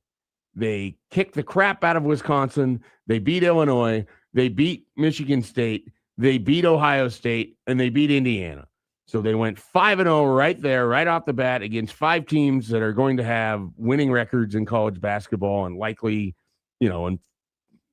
tournament teams. We'll see how Ohio State and Indiana finish. From that point forward, they have taken care of business against everybody they are supposed to, and they have lost 3 opportunities to hang their own pelt or to enhance their resume. Tonight isn't so much enhancing the resume to me as it is just go prove that you're a top 10 team in college basketball. You go win on the road in this game. From a vibes perspective, because you know what it's going to be like around here if they lose. I don't know. What do you think? We're already kind of getting it a little bit, where you have the people that have been see, this team hasn't been as good as you thought they were. They're not as good as you think they are now, and this is what they're going to do. They're finally going to fall apart. Well, okay, so let me stop there. I don't think they're as good as people thought they were. I don't think that they're I don't know what people wanted. That would be the next question. It's a variety of everybody was like, hey, look, they're undefeated. They should be a number 1 in the country or something like that. And I'm like, they're just sure, whatever, but they're not. They're not the best team in the country. They're probably not one of the best when you stack them up against each other. 8 or so teams in the country. I think they're somewhere from 8 to 14. Right. And so I guess that just depends on your perspective. But I never really thought that. Sure. So I haven't changed much. Yeah. I haven't changed my opinion much. I'm just saying, I feel like we have a pretty good idea if Nebraska doesn't win this game, what the conversations from people online will be. Yeah, I hope people don't do the whole big sky is falling thing. I don't know if it's okay. I don't know if it's sky is falling, but it's going to be this team's going to be lucky to win their 1 game in the tournament, and we'll see what happens after that. Like I suspect that you will get that sort of viewpoint if they aren't able to win tonight against Iowa. Interesting. I suspect you would get that viewpoint if they went 0 for 2 out in LA. Like right now, they need to sort of prove that they can continue to beat these teams on this side of the schedule, because they haven't really they haven't done it since January 11th when they played Indiana. Yeah.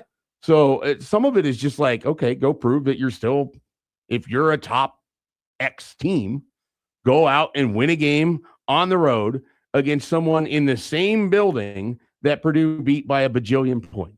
You don't have to beat them by a bajillion points. Win by 1, win by 2, win by 40. Doesn't matter. And Braden Smith had those weird sunglasses on when he was talking to Jeff Goodman, or not talking to Jeff Goodman. So ready to be done with Braden Smith on every level. Ready to be done with Jeff Goodman too. 100%. Great take.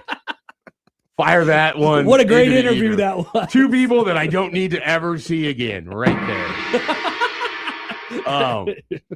So like, to me, there's a real kind of, to keep the momentum of where the fan base is at, to keep the good vibes around this team, and to kind of kick off the fact that, okay, you go win this game at Iowa, you get a couple games here against Penn State and Maryland, then you're going out to LA for a kind of a weak stretch.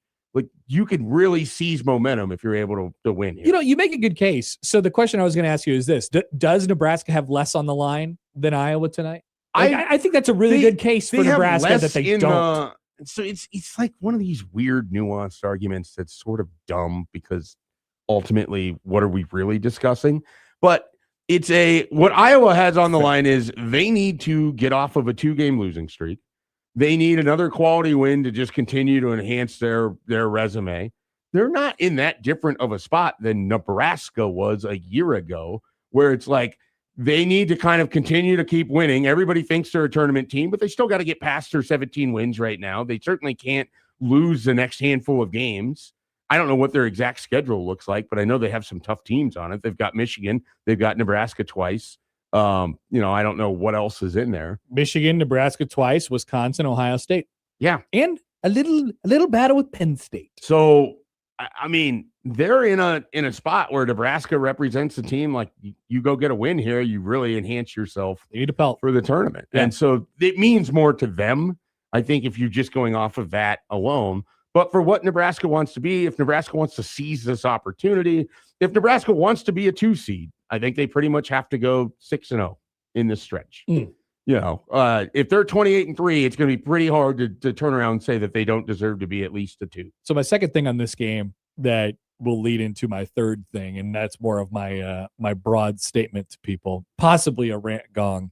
So Iowa, you look at them this year, it is amazing how, I mean, it happens in college basketball all the time. I was going to say how quickly it's changed, but look at them compared to how they've been. You know how they've been with Fran, right? We legitimately don't care about defense, and we're going to say it out loud. Watching them right now, watching how they play, watching how they defend, and just thinking about like what it looked like for, what was it? A long time. It was like 9 years? 10, 12 years, something like that. Yeah. Like, very different. So they are currently 350th in adjusted tempo, 350th, which they had been in the top 15, I would imagine, for a long, long time. So as far as the game tonight is concerned, if Nebraska can get them to play it on their terms, I don't think Iowa has the horses to keep up with Nebraska offensively.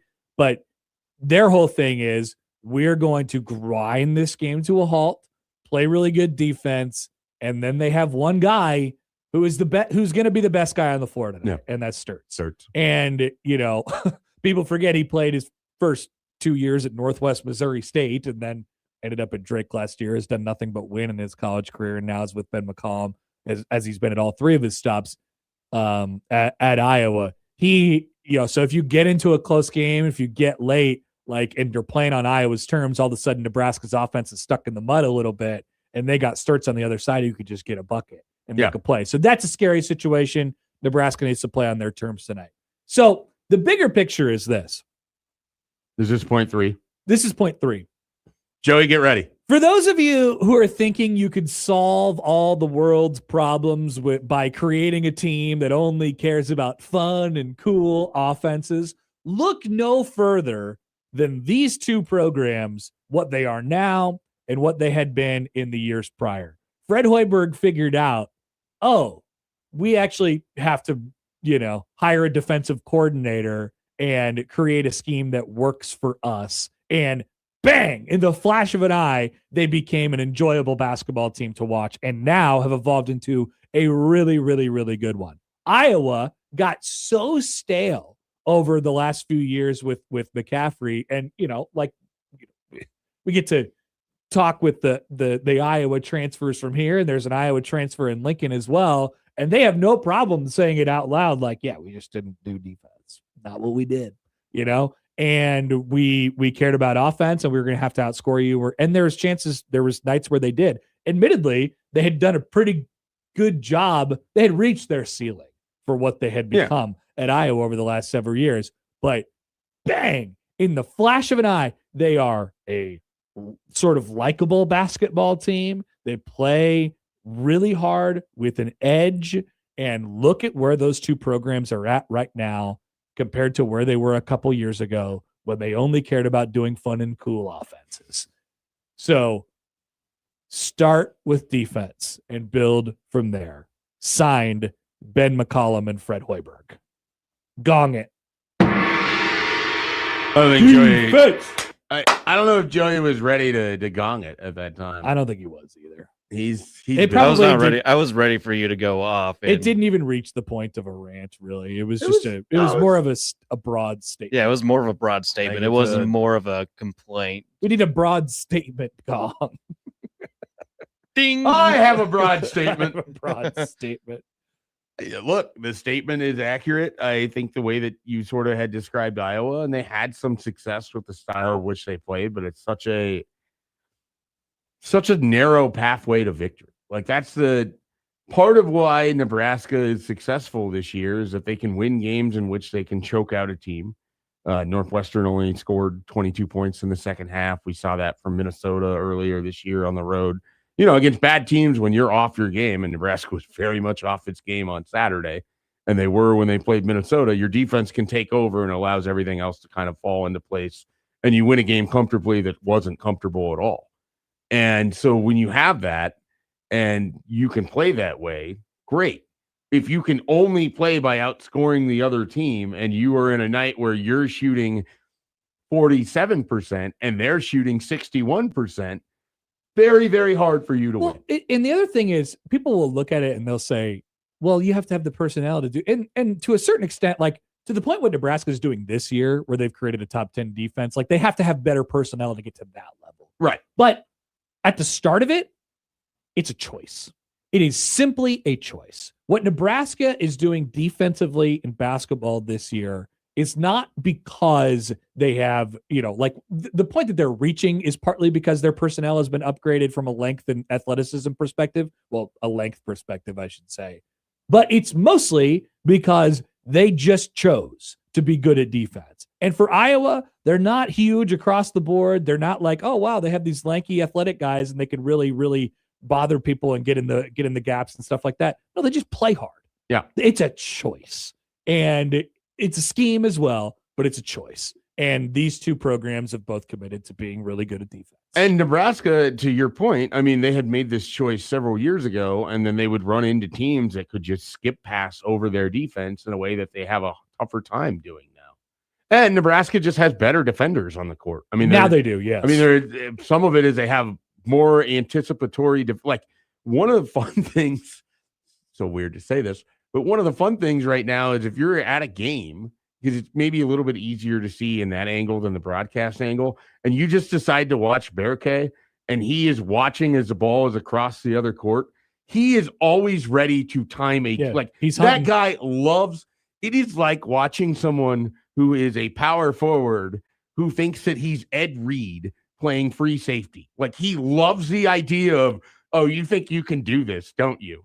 I'm going to start inching away closer and closer, but you can't see where I'm at. Yeah, you're baiting people. And he loves it. And he absolutely loves that aspect. Sam does it too. Sam baits even more. He'll drop all the way into the lane to hide and then pop out behind Rink Master, behind whoever else to do that. Like, it's, if you're, again, I think it's harder to see the broadcast angle, but if you're behind, like if you're on the baseline or whatever, behind the basket, you can really see the way they manipulate teams into some of the how they do things. Sauter was telling me the other day the biggest goal that they have going into every game is they have to get 25 deflections. Yeah, 25. Like that is they have to do that. That is the biggest thing before anything else. That's number one on their board. It's not 3-point attempts. It's not this. It's not that. It's not whatever. It is getting your hand on 25 different passes. It's commitment to the defensive end. It is commitment to the And when they were losing to Purdue, they weren't touching anything. And when they turned it around, they were touching everything. It's a choice. It's a choice. You got to be locked in all the time. Yeah. There's no doubt. All right, let's take a break. We'll come back and talk more basketball and maybe some football as well with our friend Mitch Sherman from The Athletic. Up next on 1620 The Zone.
All right, welcome back.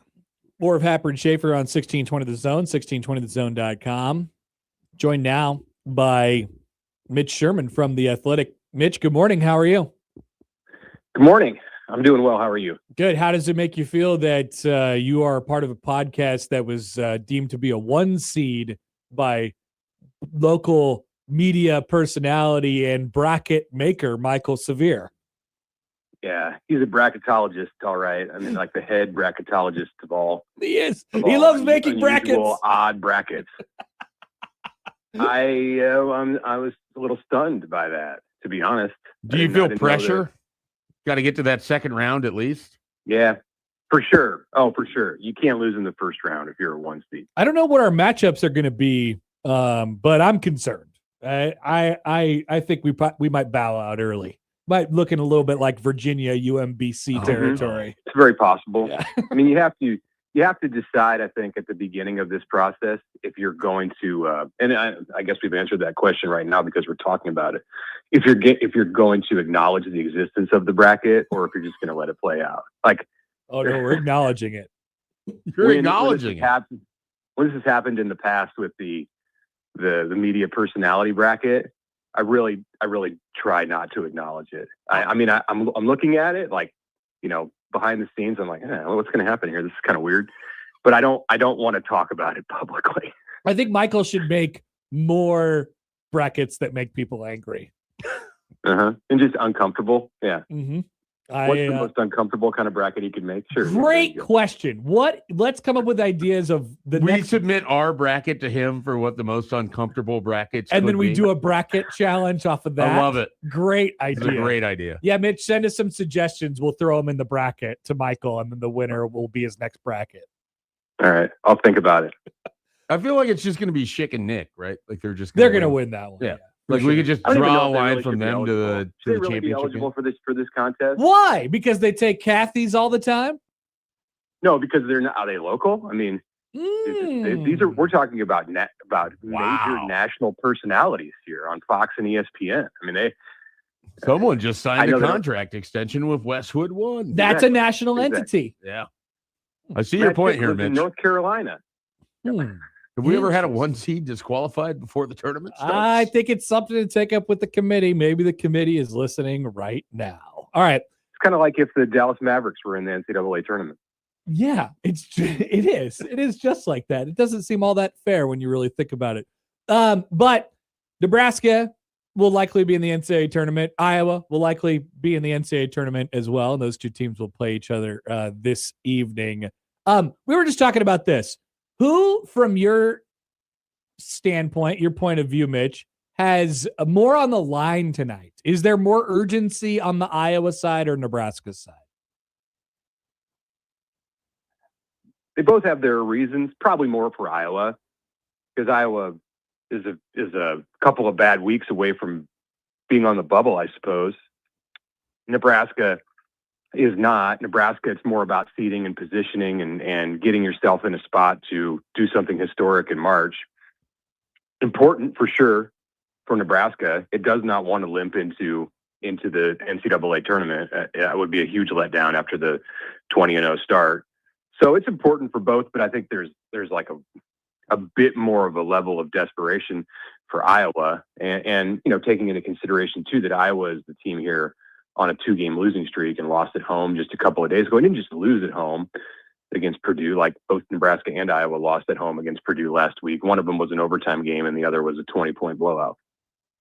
What do you kind of make of Rink Mass Saturday against Northwestern? Like we had this 2-game stretch where he played well against Rutgers and Purdue, and it's like, okay, he's pulled himself out of it. And then he maybe had the single worst game of his Nebraska career on Saturday against Northwestern. I mean, you think 6 turnovers, 1 basket made. He was uncharacteristically bad in a way that I don't know that I've really ever seen him. Like he was almost unplayable. Like they sat him for the last part of the game. Now, some of that's load management, some of that's you're just beating Northwestern at that point. But he was really bad against Northwestern, and that's coming off of 2 good games, and then that whole stretch where it's okay, can they get Rink back? It just feels like a lot of up and down with a guy that you thought was maybe going to be one of sort of the most consistent players on your team. Yeah, I think he's been through a lot. He has. There's no question. He's been through a lot. Like he's been beat up. He's actually been beat up in his career, and then he's been beat up on the basketball court, and just with his health recently. So that would be a game. Not that it's not like Nebraska can just walk out and beat Northwestern or anybody in the Big Ten without its full complement of players. But I'd be maybe more concerned if that had happened against Purdue. I think like it's not load management, but I think it's a mentality thing. Like, and it's not like he's pacing himself, but I think he's trying to be smart about just how to handle. And Fred Hoiberg and his staff are trying to be smart. And I think if they see a situation where Mast is, you're forcing it and it's not working for him, then they're going to say, okay, like let's look at some other options. And Nebraska found those options in the second half with a lineup that wasn't turning it over. And that was really the big key. They stopped turning it over with Jacobson and Hoiberg really doing most of the ball handling. Jamarcus Lawrence sat for a lot of that second half too. And you could talk about, what's going on, what happened with him in that game. It was a one game thing, but I'd like to see him be more aggressive and I think he has it in him to help the team even more than he has. And he's helped them a ton. I mean, he won the game with the shot at Illinois, but he's great when he is aggressive. And, with Mast, I don't know that I would say it was his worst game ever. And I think the Illinois game was worse. And he was obviously still coming off the sickness then. I thought that his tenacity at the beginning of the game, he set the tone a little bit with the way that he was going after rebounds. And I think it was him more so than anyone who came out on Saturday and said, we're not going to get beat with hustle on the offensive glass. And then while he didn't really contribute much he hurt the offense more than he helped it. I thought that his mentality was important for Nebraska. All right. So over the last couple of weeks, we've seen possible, warts pop up, whether it's the turnovers and then Mast going through his thing. And then on top of that, just how they're built and stuff like that. What do you think is the one that sticks out more than the others, Mitch? Like if they get beaten, when they get beat in the NCAA tournament or, when they have a costly loss somewhere, why does that happen? What kills them as far as you see it right now?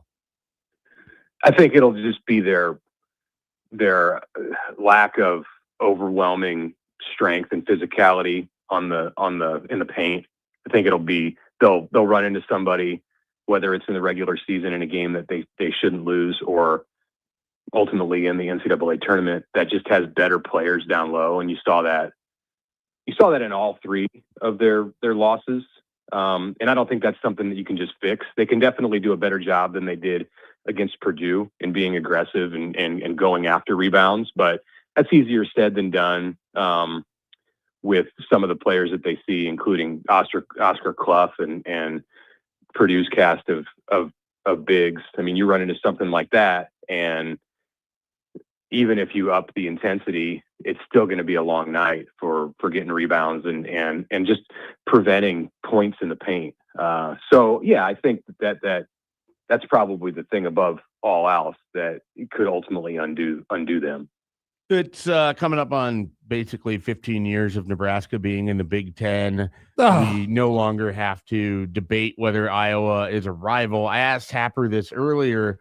Who is a Big 12 equivalent for Iowa? Because you were covering basically the Big 8 at some point. I mean, so you've been around these teams a long time. Like, is there an equivalent to what Iowa represents for Nebraska that they had in the Big 12 or the Big 8? Yeah, I think it's like a mishmash of teams. There's not like one just mirror of Iowa, but Kansas State and Colorado and Missouri, I think, and Oklahoma obviously was Nebraska's rival for generations in football, and you can find some things in the way that the Nebraska-Oklahoma rivalry existed and apply that to Iowa, but that was there are definitely differences, and then I think there are aspects of Colorado and of Kansas State with like the proximity thing, how the fans live among each other. That's something that is applicable with Kansas State. So it's not one. It's a mix up. There's probably more than any other. At times, the Colorado rivalry got to a place where I think you could maybe see a lot that was similar to what's going on between Nebraska and Iowa right now. I'm imagining Iowa as as a super rival. They're just all they're all of those ones put together because that's the only one they have anymore. It's for some reason making me think of like Nebraska, the Thanos ring thing. You No, put them all the rings all together. Oh, you're talking about Thanos, Yeah. and his stones. The Yeah, stones. All the stones come together from the Big 12 to create Iowa. that's exactly horrifying. Yeah, it's not good. All right, Mitch, we will let you go. Thanks for joining us as always. Have a good rest of your day. Have a great day. Thanks, guys. Mitch Sherman from The Athletic. Super rival, the Iowa Hawkeyes. That's where Nebraska goes tonight. And what's interesting will play basketball. to continue the Iowa thing slightly longer. What's interesting is it extends to other sports way more than I don't think people thought about Colorado basketball how they feel about Iowa basketball. No, I don't think people thought about I think Missouri had that maybe more than some of the others. In basketball, Kansas State had it maybe a little bit more. And I'm just thinking about when I was a student, these teams stood out more when they came to Lincoln. It was probably KU. Obviously, I mean KU was like the top. K-State, probably some Texas, definitely with Durant. When the year with Durant, yeah. But there was also, I mean, the year that they won when Cookie Miller was called a punk by Doug Gottlieb, now the Wisconsin Green Bay coach, who was doing very Punkish good rants. Did you hear his rant the other day? We talked about it. He was Snow's man of the weekend. Whoa, that was a slap the table rant. You don't get very many slap the table rants. He threw a chair earlier this year. I was reading up about this. He's triggered. For as much as I don't enjoy Doug Gottlieb, I got to give him credit. I mean, they went from 4 wins to 15 right now. He's clearly doing something correct in that regard. Speaking of rivalries, there is some crossover here. Bada Bing writes in on YouTube, do Iowa fans boo when Price Sandfort has the ball like we did with Chucky Hepburn? Yeah, there's a huge difference there. Price actually played for Iowa. I still don't know why Nebraska fans were like, booing Chucky, who never was given the opportunity to go to Nebraska. I think he will be received well tonight, would be my guess. Price. I don't know. My guess would be it is maybe a little mixed, but more happy than boo. What if he gets on one of his vintage heaters and then he throws the hands up in the air to ignite the crowd, but he's in Iowa as he just hit his 6th 3-pointer of the game? Then you'd start delving into some dangerous territory there. I want this imagery now that I've created it. At that point, I want everything from the he's on a heater, 6 3-pointer. They're good, they're happy, and everybody's fine. Yeah, I don't think there's any worked out well for Price. Bad blood here. Worked out well for Peyton. He gets to wear Nebraska gear and tweet about Nebraska It would ball. be sort of interesting in the way that Iowa plays what he would look like in that scheme and what they do. I think it'd be a waste in some regards. Yeah, I don't know. He's good enough that you find ways to use him, but it's so aesthetically pleasing and how he's used at Nebraska. Yeah. The idea of him being there in a very slowed down pace would be very good. Yep, he is quite the important piece to what they are doing this year, that's for sure. All right. Let's take a break, but we do have something for you. Yes. How about some Timber Creek Pizza Pub and Grill? Would you like it? Are you never had it? I want to learn more about Timber Creek. Are you interested? Yes. Mike Schaefer is, but he is ineligible. So if you call right now and be the first person to tell Joey Colbert who the current Nebraska basketball single season 3-point leader is, total made threes in a season, who that person is. Jake Sorensen's friend. As of right now, you will get $50 to Timber Creek Pizza Pub and Grill. Just be the first person at 402-951-1620, 402-951-1620, the single season total 3-point maker record holder in Nebraska basketball history. Congratulations in advance to somebody who is about to win. Back after this on 1620 The Zone.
Well, Mike Schaefer didn't win the $50 to Timber Creek Pizza Pub and Grill, but a person named Mike did. Congratulations, person named Mike. Just a big week of Mikes. He was the third person. The first person answered Tominaga. The second person answered Price Sanford, who will be the leader after tonight. No, the first two people answered Tominaga, and then the third person was Sanford. Okay, so four. It took four people. Yep, it took four to get people to Kerry Cohorn. Wow, Jake's friend. Maybe it was Kerry Cohorn himself. But he gave his name as Mike. Just gave his name as Mike. That's his fake name when he calls into radio shows. Could be. What if Kerry Cohorn was like random Mike? That would be awesome. That'd be amazing. I wish that some random celebrity would just randomly call into the show. It's happened from time to time, famously with David Wells a few weeks ago. You're wishing for something that you experienced within like the last 2 months. I once had the guy who played David Wallace on The Office on a podcast. Yep, during Game 7 of the World Series. Series. Game 7 of the Dodgers World I never Series. understood why that was happening. I didn't either. Well, our whole bit was we were trying to just get like really, really attainable, obscure, but famous people. Yeah. And we landed on, his name is Andy Buckley. Sure. We landed on him, and he was just an absolute riot. He was That's fantastic. great. He didn't even, like, he might have been hammered, actually. Might have been, we had him on multiple Given the name times. of that then podcast, which do you think that would have made the Michael Severe's bracket if that podcast was still going? Well, Michael listens to everything, so maybe Michael would have listened to it. But there's not like there's no non-sports podcasts on there, and that wasn't like a real sports-heavy podcast. I don't know. It would have been a but tough it had one. sports personalities. But it had been there for like it had been there for a long time. It wasn't a Johnny come lately of podcast. I think we might have been in there. Yeah. It's very interesting. All right. Jerome Tang. So he got fired. Sorry, Jerome. He sure did. Sorry, Mr. Tang. Jerome Tang, he gone. He's not doing his little clap thing anymore after K-State goes deep into the NCAA tournament. He's not doing that anymore. He got fired. Now, here is the problem. The rub is Kansas State has decided that they are going to attempt to fire him for cause. Famously, before Tang got fired, part of the reason that he wasn't getting fired, according to most, was that he had a significantly heavy buyout, $18-ish million on the other end of it, $18.675 million for the record, which is viewed in Kansas State's world to be a bit prohibitive for a basketball coach. That's a lot of money to be paying a basketball coach to not be there. Then Jerome Tang is amidst a rough season, went out and told reporters after their loss to Cincinnati that, quote, these dudes do not deserve to wear this uniform, and there will be very few of them in it next year. He added that they don't love this place, so they don't deserve to be here, and then left the press conference. At that point, Kansas State's athletic director, Gene Taylor, said, we are firing you for cause. Because you are embarrassing us. It's weird. He did this after they had already played Houston, where they had the game where they didn't have the names on the jerseys. Yeah. So the whole thing is farcical because they will not win. Jerome Tang will if he holds out, we'll get every cent of the $18.67 million. I keep hearing people say the every cent thing. I'm less convinced on that, but he's gonna. Well, the reason there that will be my guess would be settlement. Yeah, we're reaching settlement territory. The reason that he wouldn't is he doesn't want to be in a prolonged legal battle over it. Correct. Much like Pat Fitzgerald. Right. And so the thing is, if he doesn't get every cent of the 18.67, he can pretty much draw a line and be like, okay, I want 15. And Kansas State isn't really going to have a lot of recourse because they also don't want a long legal battle because they have to then pay for it and spend time on it and look stupid while it's going on. It's amazing that, we've seen the for cause excuse be used a lot, and it's usually when there's this significant of a buyout attached to it. I don't know if I've ever seen as flimsy of an argument, though. What's the Brian Kelly one? That wasn't particularly great. Oh, yeah. Like that. You had the governor come out and say that he was fired, and then they claimed that he didn't continue to work after he was already but they hadn't actually fired him yet. Yeah. So he wasn't doing some of the job, but they had already announced that he was fired. He was basically like Milton from The Office. Yeah. So Office Space. That one wasn't particularly strong. This one's just the glitch. This one's just dumb because it's like, we all know you wanted to fire him, and now you've chosen the strangest possible reason. It's one of the flimsiest excuses for firing for cause that I've ever seen. And basically it was, yeah, well, there's certain language in his contract that prevents him from being an embarrassment to the university, that he's an embarrassment to the university. I'm not even sure what the embarrassment part was. I think it was the press conference, the quotes that I mentioned. Yeah, like the thing is, that's not an embarrassment. Exactly. To the that university. happens every day to coaches all the time. The part that's the embarrassment is what he's citing with the players that aren't caring and aren't trying. Like, he's the one standing up for your university. Right. So my official prediction here is settlement. Okay. Settlement. I'm gonna just to have something different. So think about I'll take paid in full. PIF. Flip the script here. PIF. If you are the university and there is precedent here of settlement being the end result, you're not only trying to save yourself from paying out all of the $18 million, you're trying to save yourself from paying out any of the $18 million that you could get off the hook for. Sure. So why not just try and fire your coach for cause just to see if it works? Because some people will certainly call you, like, if you have the amount of money and you're like, I understand what I'm arguing is ridiculous, but think about it. I mean, there's precedent. No, here. I mean, if you have the amount of money and you're like, okay, yeah, we'll be in the legal battle because here's what happens after we win. You pay all of my fees, all of them. So you're going to pay your fees, you're going to pay my fees, and you're going to pay every cent that you owe me. That's more than $18 million. So it'd be sort of stupid to go down that route if you think that you can't get to a settlement. The smarter thing to be would be like to try to broker some sort of negotiated buyout before it even gets to this point and be like, we can do that. We just walked away. Wait till the end of the season and say, yeah, let's, hey, look, we're going to fire you, or you could try and get a new job. And if you can't get a new job, we'll do some sort of negotiated buyout, pay down. Yeah. I think you want to do it before. We'll give you $8 million piece. Here's the more interesting aspect of all of this to me.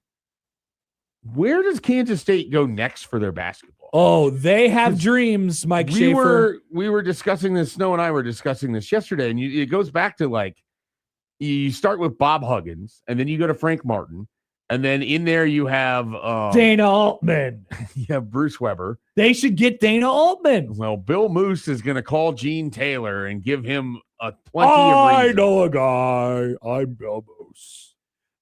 So, like, do they go? They've just done a bunch of different things, and so I'm fascinated. Like, the thing they probably haven't done recently is upstart coach at a smaller school, because otherwise you've had the assistant coach route, you've had the big name route, you've had the flamed out elsewhere but was a really good coach route.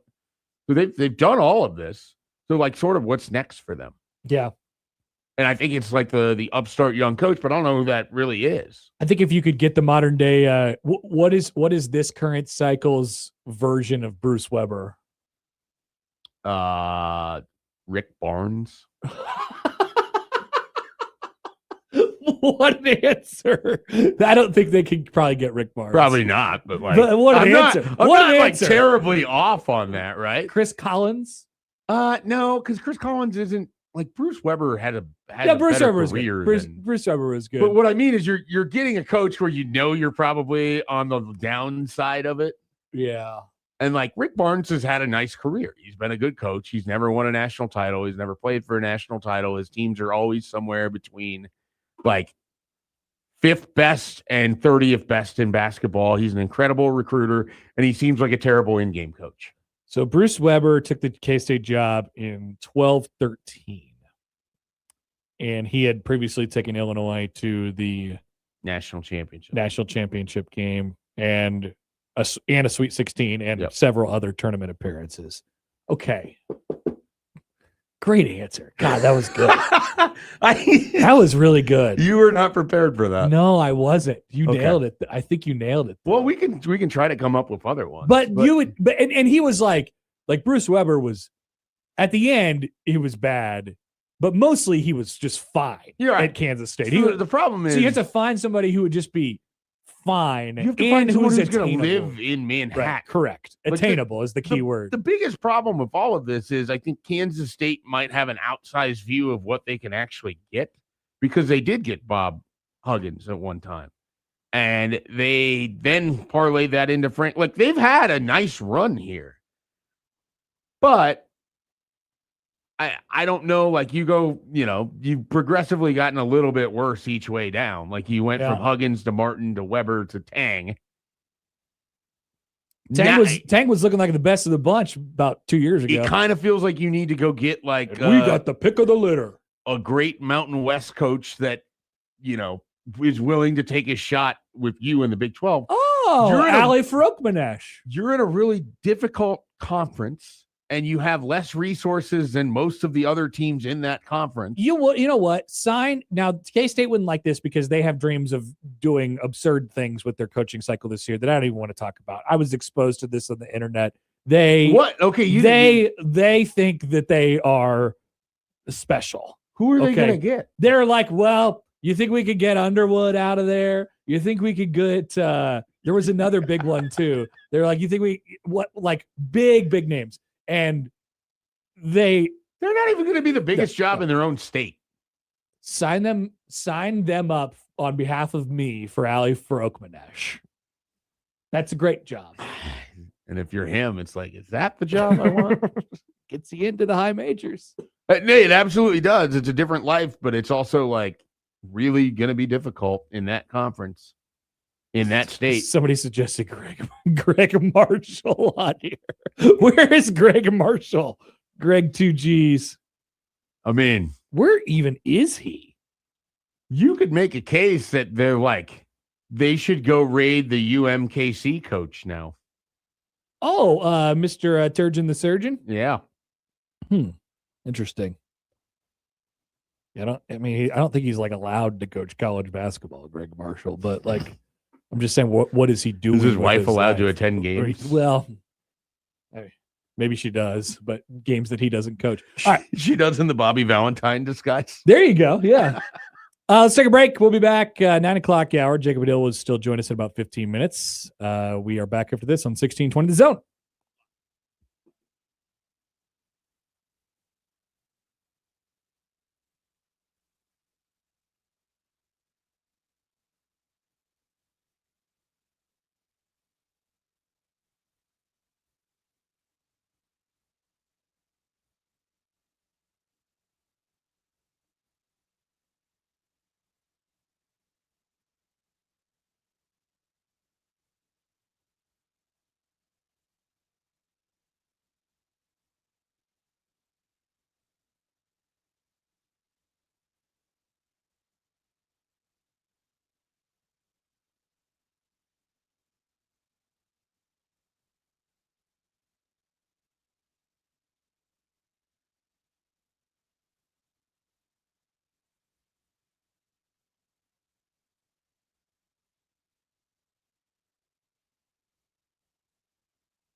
All right, welcome back. 9 o'clock hour of Happer and Schaefer here on 1620 The Zone and on 1620thezone.com.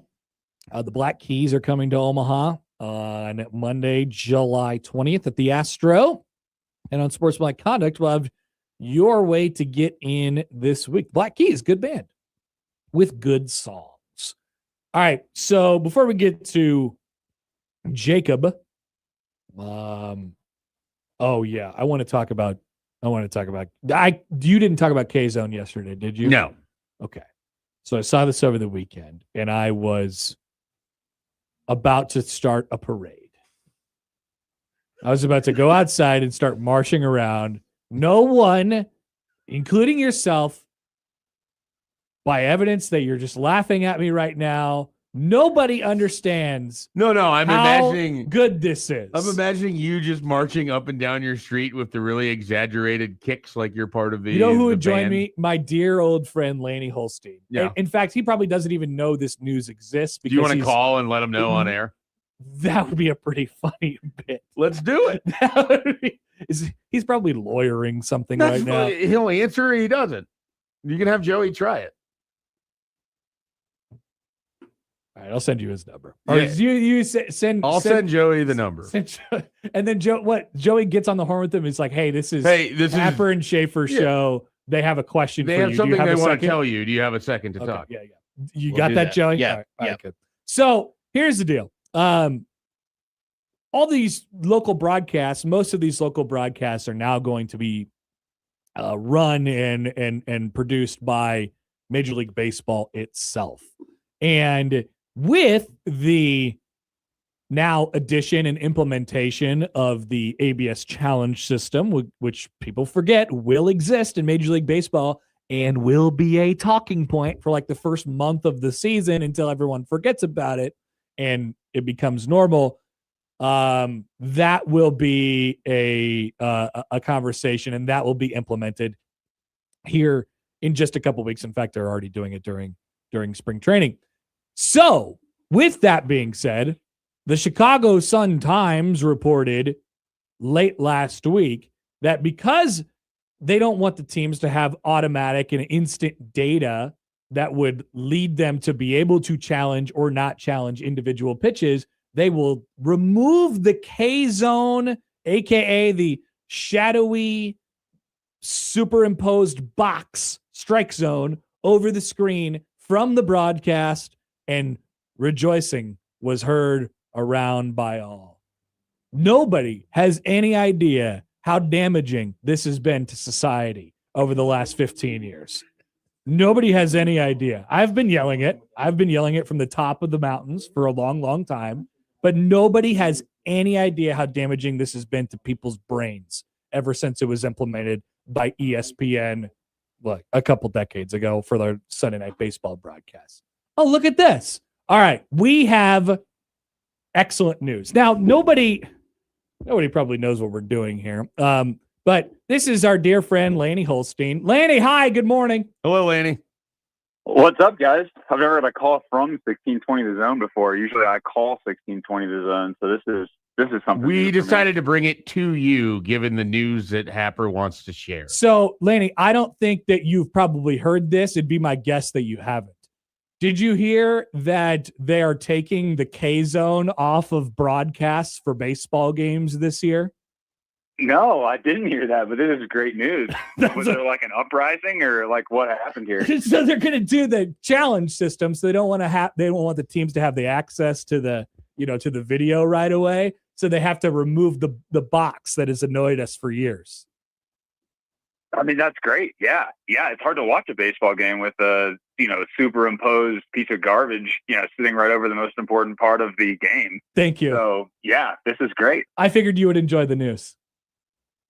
Yeah, well, thanks for breaking it for me. Did this just happen? You guys are way more up on this stuff than I am. That's what we thought. No, it was like kind of over the weekend. So next time we see a news story that you need to know about, we'll call you again. If Nebraska is about to enter the Big 12 again, we'll let you know.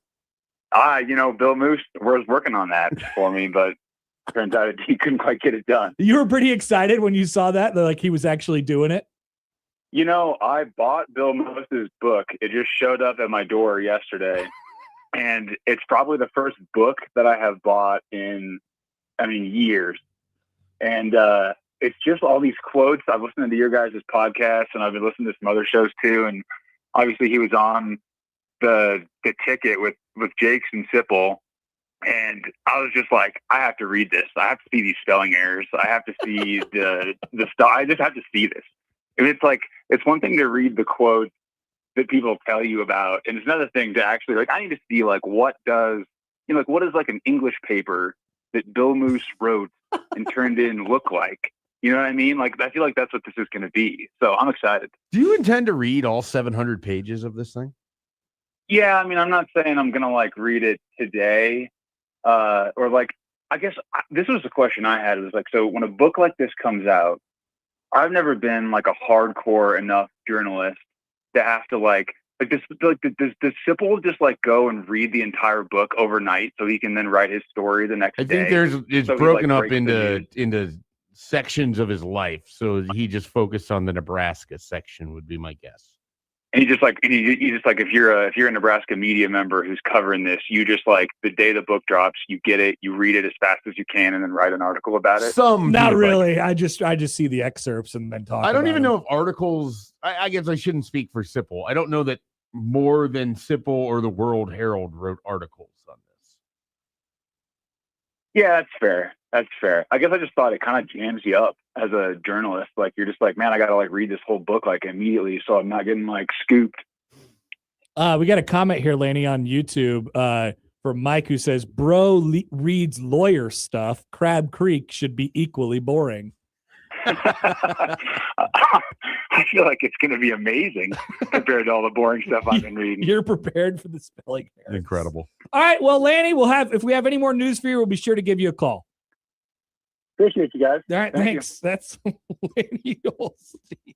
So happy we did that. What a bit. What a bit. I don't know that anybody understands it. But okay, so let me tell you, I left it out there that I think this has been damaging to society. So first of all, I really think we've arrived at a good combo here as far as baseball and the strike zone and that. Like, I'm an ABS challenge guy. I've seen it. It's been good. It's been people have sort of adjusted to it, and it keeps everybody accountable. And like, I think that's like, I'm good with the challenge system. I think there will be old school people who immediately say no to this and then watch it play out for 3 weeks and will be like, actually, this kind of rocks. And that's basically what happened to me. And then we take the K zone off the screen, which is fantastic. And like, I think K zone made us all dumber for 20 years. Pitch presentation still matters. Baseball is not an exact science. When the ball goes over the plate, people want to make it very robotic, right? Ball goes over the plate, it's in the strike zone, that should be a strike. I disagree. I feel like how the presentation of the pitch, it matters. And if it's just off the plate and you present it in a way where it looks like it's on the plate, or it appears to be on the plate, or it's just so far off the plate, but it's a good pitch in a good spot, that deserves to be called a strike, more so than the pitch that you just completely missed your spot on and got a strike out of luck for it, or got crossed up with the catcher, or whatever it might be. I don't believe that baseball is an exact science. And the problem with K-Zone is that we tried to turn it into an exact science for 20 years. And it made people who were sitting on their couches look at that ball and look at it light up and say, what? That was a strike, you idiot umpire. And the other thing is, it was flat wrong sometimes too. Yeah. You watch games where it was just wrong. So the part of this that I can accept is the second part of it, where the K-Zone, like, it's the same square for every batter, which is not true because the strike zone is going to be wildly different. Aaron Judge and Jose Altuve are in the plate and in the batter's box. So the pitch framing aspect of it, though, like, that will work against what you're talking about when good batters or good people with good eyes are going to be able to challenge those. And the catchers, exactly. That's why I think we've landed in a good spot. Yeah, and so the catchers that steal strikes will be less valuable in that metric. But they have to get called. But they have to get called. It has to be challenged. They have to get called on it. If there's an element of this where umpires get better in that regard. Agreed. That is good. In all of this as well. Like I said, I am pro challenge. I love challenge. Yeah, the challenge. When I they hate did it last K-Zone because spring, I think it's made fans dumber. When they did it last spring, the challenge reminded me of like we've talked about how I used to watch tennis when I was younger, and they introduced the Hawkeye system. Yeah. I remember the first few tournaments I'm watching where that thing exists, and it's like the players are standing there, the umpire's standing there, and it's like everyone's just like watching this graphic as the ball comes down. Is it in? Is it out? And it's not going to be the same thing with baseball, but like when they went through that last spring, and you're kind of wondering, okay, how good is Stephen Kwan at deciding whether this is a strike or not? And turns out really good. Some guys are really good at it. Hitters generally have a better feel for the legitimacy of the strike zone sometimes. And like you said, than the umpire. As far as the umpires and are certainly concerned. better than like the catch framing, which is a real thing. It's a stat that teams measure, and they prioritize catchers that are better at it than others because they can steal strikes. And you will be able to steal. You will be able to steal strikes. At What the same I like level. about it is it eliminates more than the stealing of strikes, the reputation level calls that some pitchers get where the strike zone is just wider because of who's throwing on the mound. Some of that stuff is situational, but generally, yeah. Yeah. And it's not like it's all the time, but it eliminates some of the, every umpire has certain areas where they're stronger or weaker. Yep. There's umpires that And now they get extend the called on strike it. zone in one way, but don't extend it on the inside or cut it off on the inside. So it's going to make things a little bit more interesting, and it rewards batters that have good batting eyes. Correct. More than anything else. Also, it keeps, as you mentioned, it keeps umps in check. You're going to be able to I tell. have no issue with the K zone being taken away at all, and I'm very excited about the challenge system because I've basically been like borderline robot ump because it's so infuriating. Yeah, no. Watching these morons make the absolute worst. They're good. call. They're good now. They're good. We'll be back. They'll be in check. You'll be able to tell who the worst umpires No, but are. it's like and it'll when be you have fun. a critical call that gets blown in a huge situation and it can be challenged, that alleviates some of Correct. They're going to be kept in check. that. So, and if they continue to prove that they're not good at it, we'll continue to either have more challenges or closer to robots. So we're going to get our answer one way or the other. No robots. And now, no more K-Zone on the stupid broadcast. So happy to hear that. We'll be back with Jacob Padilla after this on 1620 The Zone.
Go, Pack, go.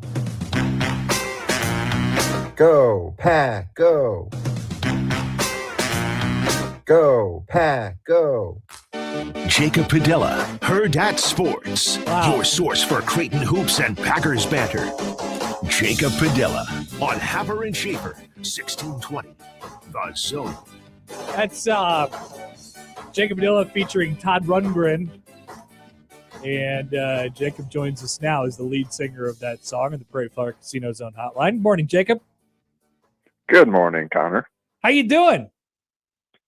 Doing all right. It's about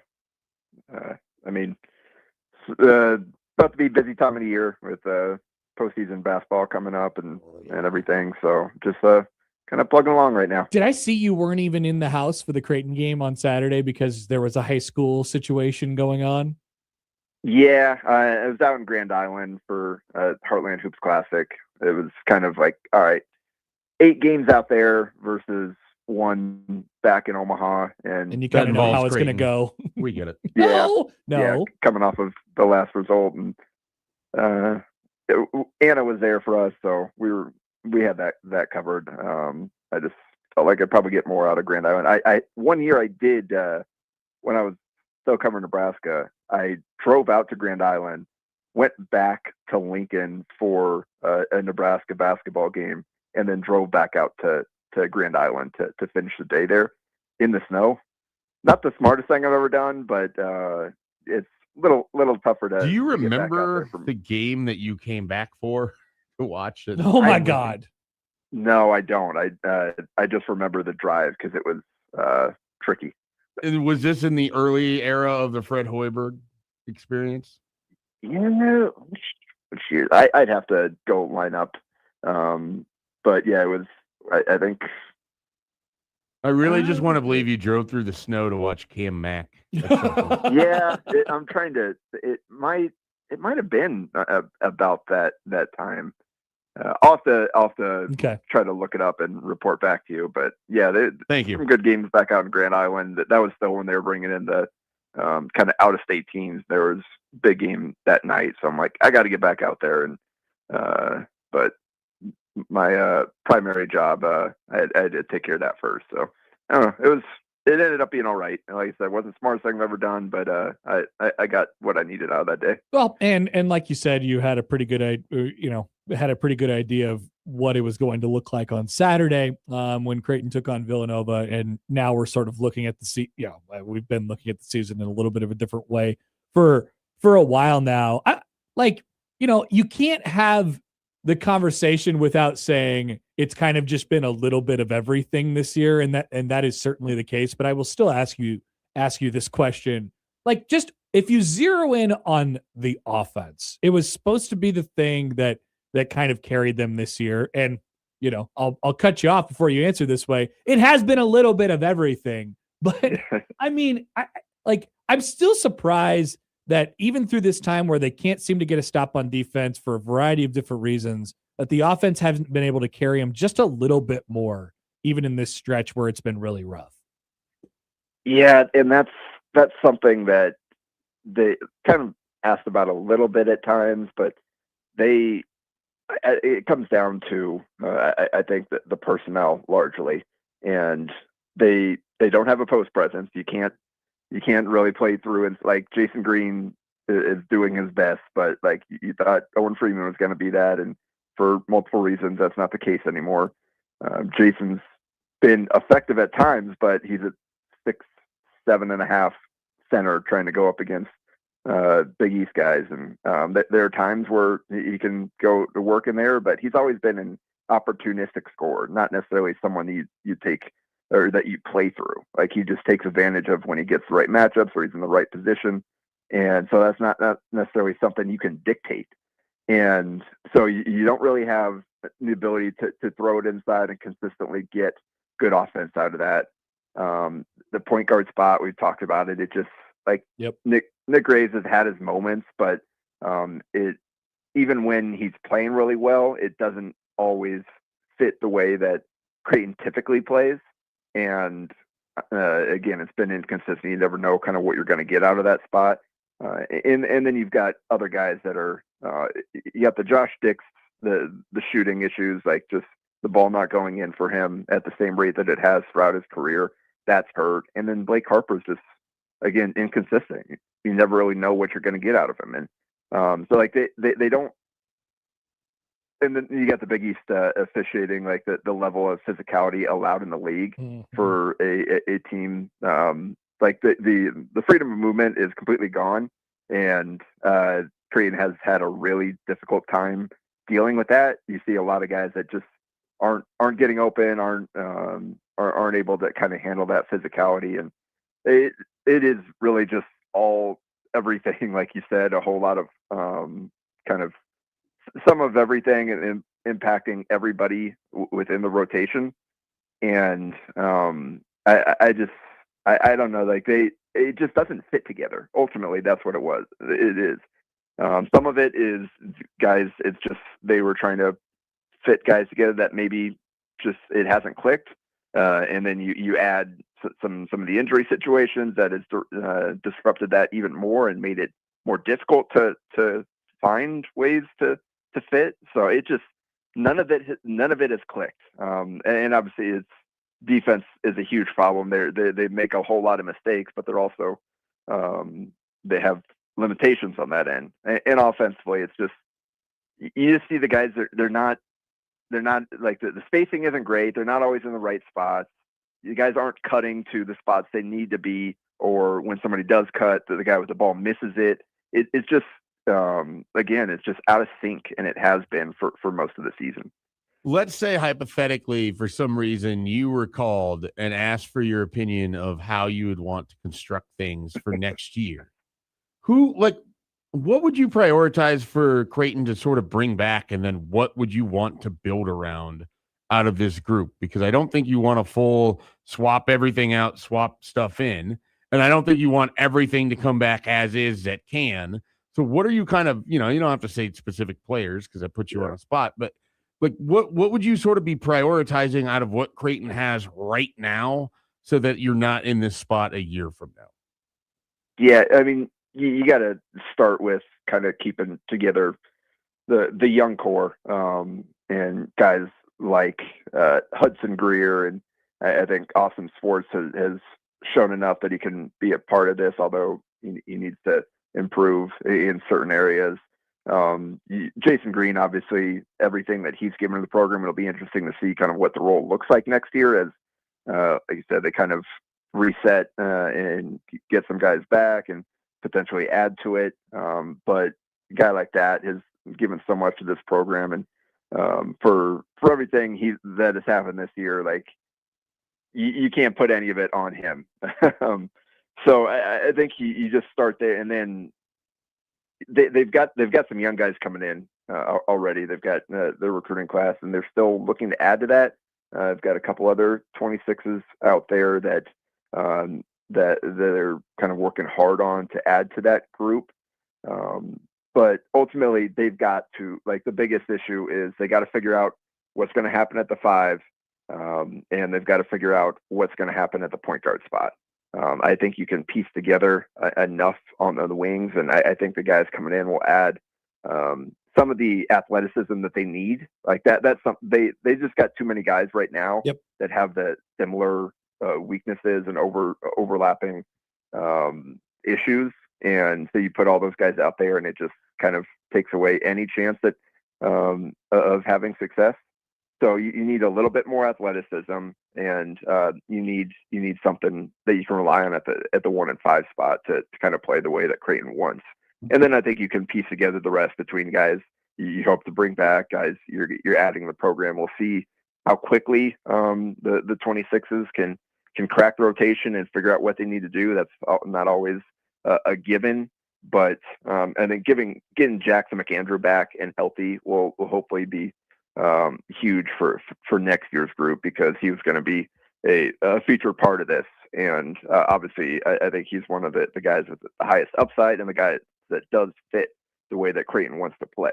And I mean, you didn't even have it. Like, he was hurt before the season even started. So he played 4 games, but he wasn't himself. So basically, that's a big piece out of the lineup that you were going to build around all season long that would probably help make it look a little a little more like Creighton basketball. I want to switch gears because I don't know how much time we have left, but I do want to get this question in because there's just a handful of high school games left. I was looking at the point leaders, at least in Class A, and it's really just kind of muddled with a bunch of teams that are around 5 losses, Bellevue West at 3. Has anybody separated themselves at this point? Because I think when I last asked you about this, the first time we had you on in this iteration of Happer and Schaefer, you kind of said that it's pretty wide open. Is that still the case for Class A right now for boys basketball? Oh yeah, even more so because it looked like Lincoln Southwest was kind of had established themselves as this is the team, and then they've lost a few times over the last couple of weeks and barely got by Omaha North on Friday. So I think Westside is up to number 1 in our coaches poll after this past week, and rightfully so. But it's Bellevue West, Lincoln Southwest, Creighton Prep, Omaha Westside, Lincoln North Star, Millard North. Like I think any of those 6 at the least you could see coming out with a state title this year, which it was interesting. That's kind of what we thought going into the year. It's like, oh, it's the most wide open it's been in a while. And then as the season played out, at different points, like, oh, this team was better than I thought, or oh, this team, like Lincoln Southwest, didn't expect them to be the last unbeaten team in the state. Like I knew the Sanders twins were really good, but did not expect them to be running away with it, and they did. And then right after they kind of made a big deal about how good they've been, then they started losing, and now they're kind of right back into that pack with everybody else. So it's going to be a fascinating finish of the season. I know Creighton Prep is third. They coming off of, they just beat Rockhurst, who had they have that annual kind of rivalry between them, and they handed them their first loss on a Max Junger's buzzer beater. And this is Creighton Prep dealing with multiple injuries, and they're still finding ways to win over the last few weeks and getting stronger. So there's just any of those 6 teams at the very least. I think you could see pull it out down the stretch, or like the semifinals should be spectacular, and it's going to be harder to predict this year than any I can remember. Can't wait. Coming up in just a few weeks. All right, Jacob, we will let you go. Appreciate it as always. Thanks for stopping by, and enjoy the rest of your week. All right. Thanks, guys. Jacob Dill from Hurrdat Sports, covering a little bit of everything. By the way, on Creighton, tomorrow they'll visit the University of Connecticut. And fun. They have some interesting promos. Are you interested in hearing about them? I assume this will all be led by my counterpart, who looks like me and is named Connor at UConn. Connecticut games. Connor. That's real. There's Connor. There is Xavier Connor, but his name isn't Connor. Big Easton. Oh, his name isn't. His name isn't Connor. He just looks like me. I don't know. It's very odd. I don't know what's going on with the Big East. So they are doing shirts on every seat tomorrow at Gamble. Wow, look at an athletic department do that. $2 Miller Lights. $2 beer night. Not as cool as $1 beer night, for the record. And it is apparently Emeka Okafor retire number night, maybe, and they're giving away posters for that. Wow. Yes. Yeah, they're retiring Emeka Okafor's number. That's an old name. This is a big game. Emeka Okafor, he might be doing the game. He did a UConn game. No, I think he did Creighton Georgetown. I could take a look. I think it was Georgetown, Joey, but it was. Well, I'm going to see who's doing the Creighton game tomorrow. On a level of 1 to Nick Stauskas, what was it? Stauskas? Close to Stauskas. Stauskas territory. No, TNT's doing the Creighton game tomorrow. Oh, yeah, that's Spiro right. Deeds, Grant Hill, and Jared Greenberg. Why do we have to do this? Incredible. What? Grant Mr. Hill. Deeds. Grant Hill has done multiple Creighton games this season. I think this is like his 4th.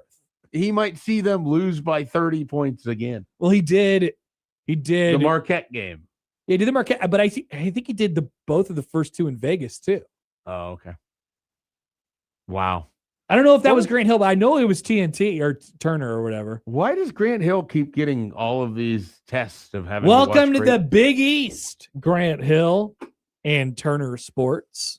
Welcome to this bad conference of basketball. Also, here's Creighton every week. Also, I was thinking about what you said, about like what you asked Jacob about coming back and not. Well, yeah, back. because you never let my Creighton questions get on the show. We will do it at some point. I promise. We're on like week 2. I promise. In my head, I was trying to manufacture a trade. So like there would be a lot of basketball programs in the country that would love to have one of Blake Harper, Austin Swartz, Josh Dix, Isaac Trout, Fedor Zugic, Hudson Greer, but they all do the same, type of stuff, basically. So if you could just trade like 2 of them for like a really sweet point guard or a really sweet big man, is there a way we could do that? Incredible. And I like Nick Graves. Portal trading. Why not? That's the next cool thing, portal trading. Let's take a break. We'll be back and round things out with a question from one of our listeners. That is sure to get Mike Schaefer's reaction after this on 1620 The Zone.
All right, final segment here on a Tuesday. Happer and Schaefer on 1620thezone.com, 1620thezone, 1620thezone.com. Don't worry, we will eventually get to Schaefer's Creighton question. You could have done it yesterday.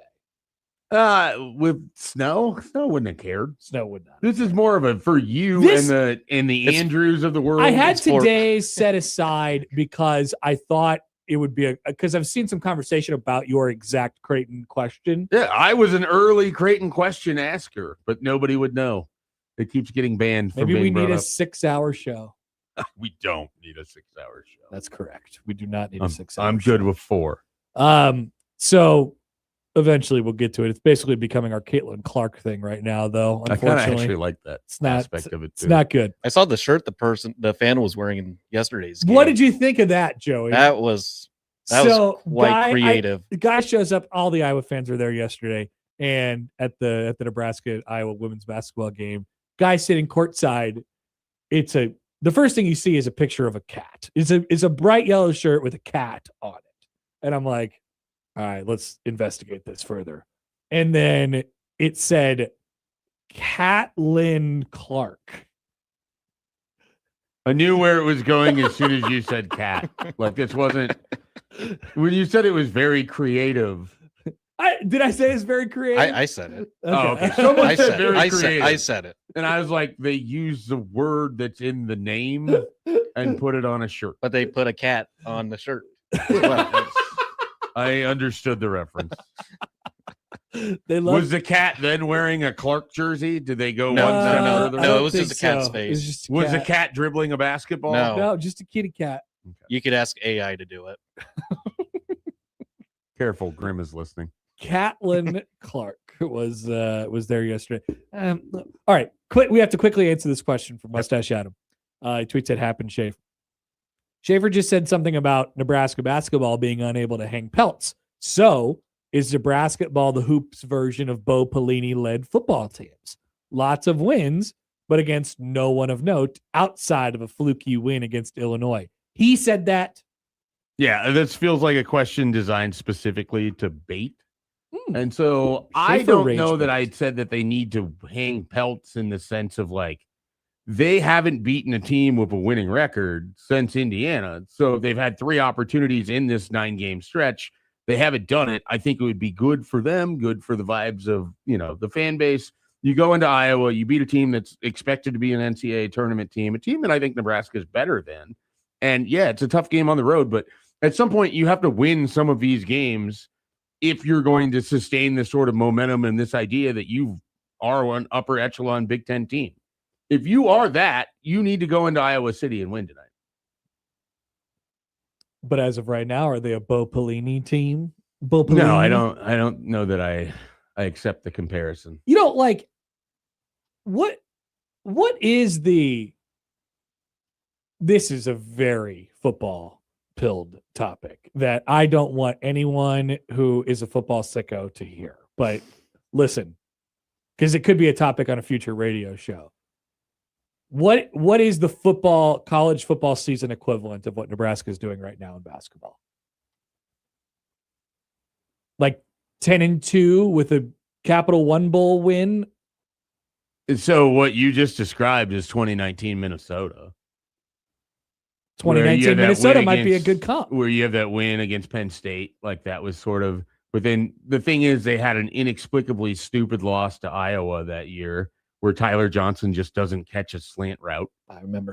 They had fumbled. They screwed up the punt. They had a blowout loss to kind of an okay Wisconsin team at the end of the year. So I don't, depending on how this goes, if Nebraska gets blown out by Iowa at home at the end of the year, maybe it is, 2019 Minnesota. Is the equivalent to it. I guess that depends on how the end result depends on how far they go in the tournament. Right. And so then I'm they're basically like the equivalent of like 9-2 right now going into their last game. It's hard because we don't have enough years of a 12-team playoff to like be able to slot in somebody in that regard.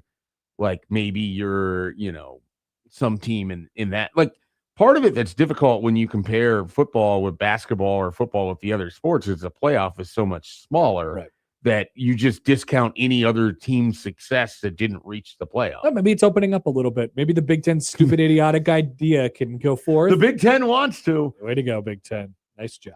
All right, that will do it for us today. As always, we appreciate you listening and stopping by today. Why cannot I find this? There we go. If you missed anything, you can, of course, find it at 1620thezone.com. Enjoy the game tonight. We'll talk to you tomorrow morning. The crossover is next.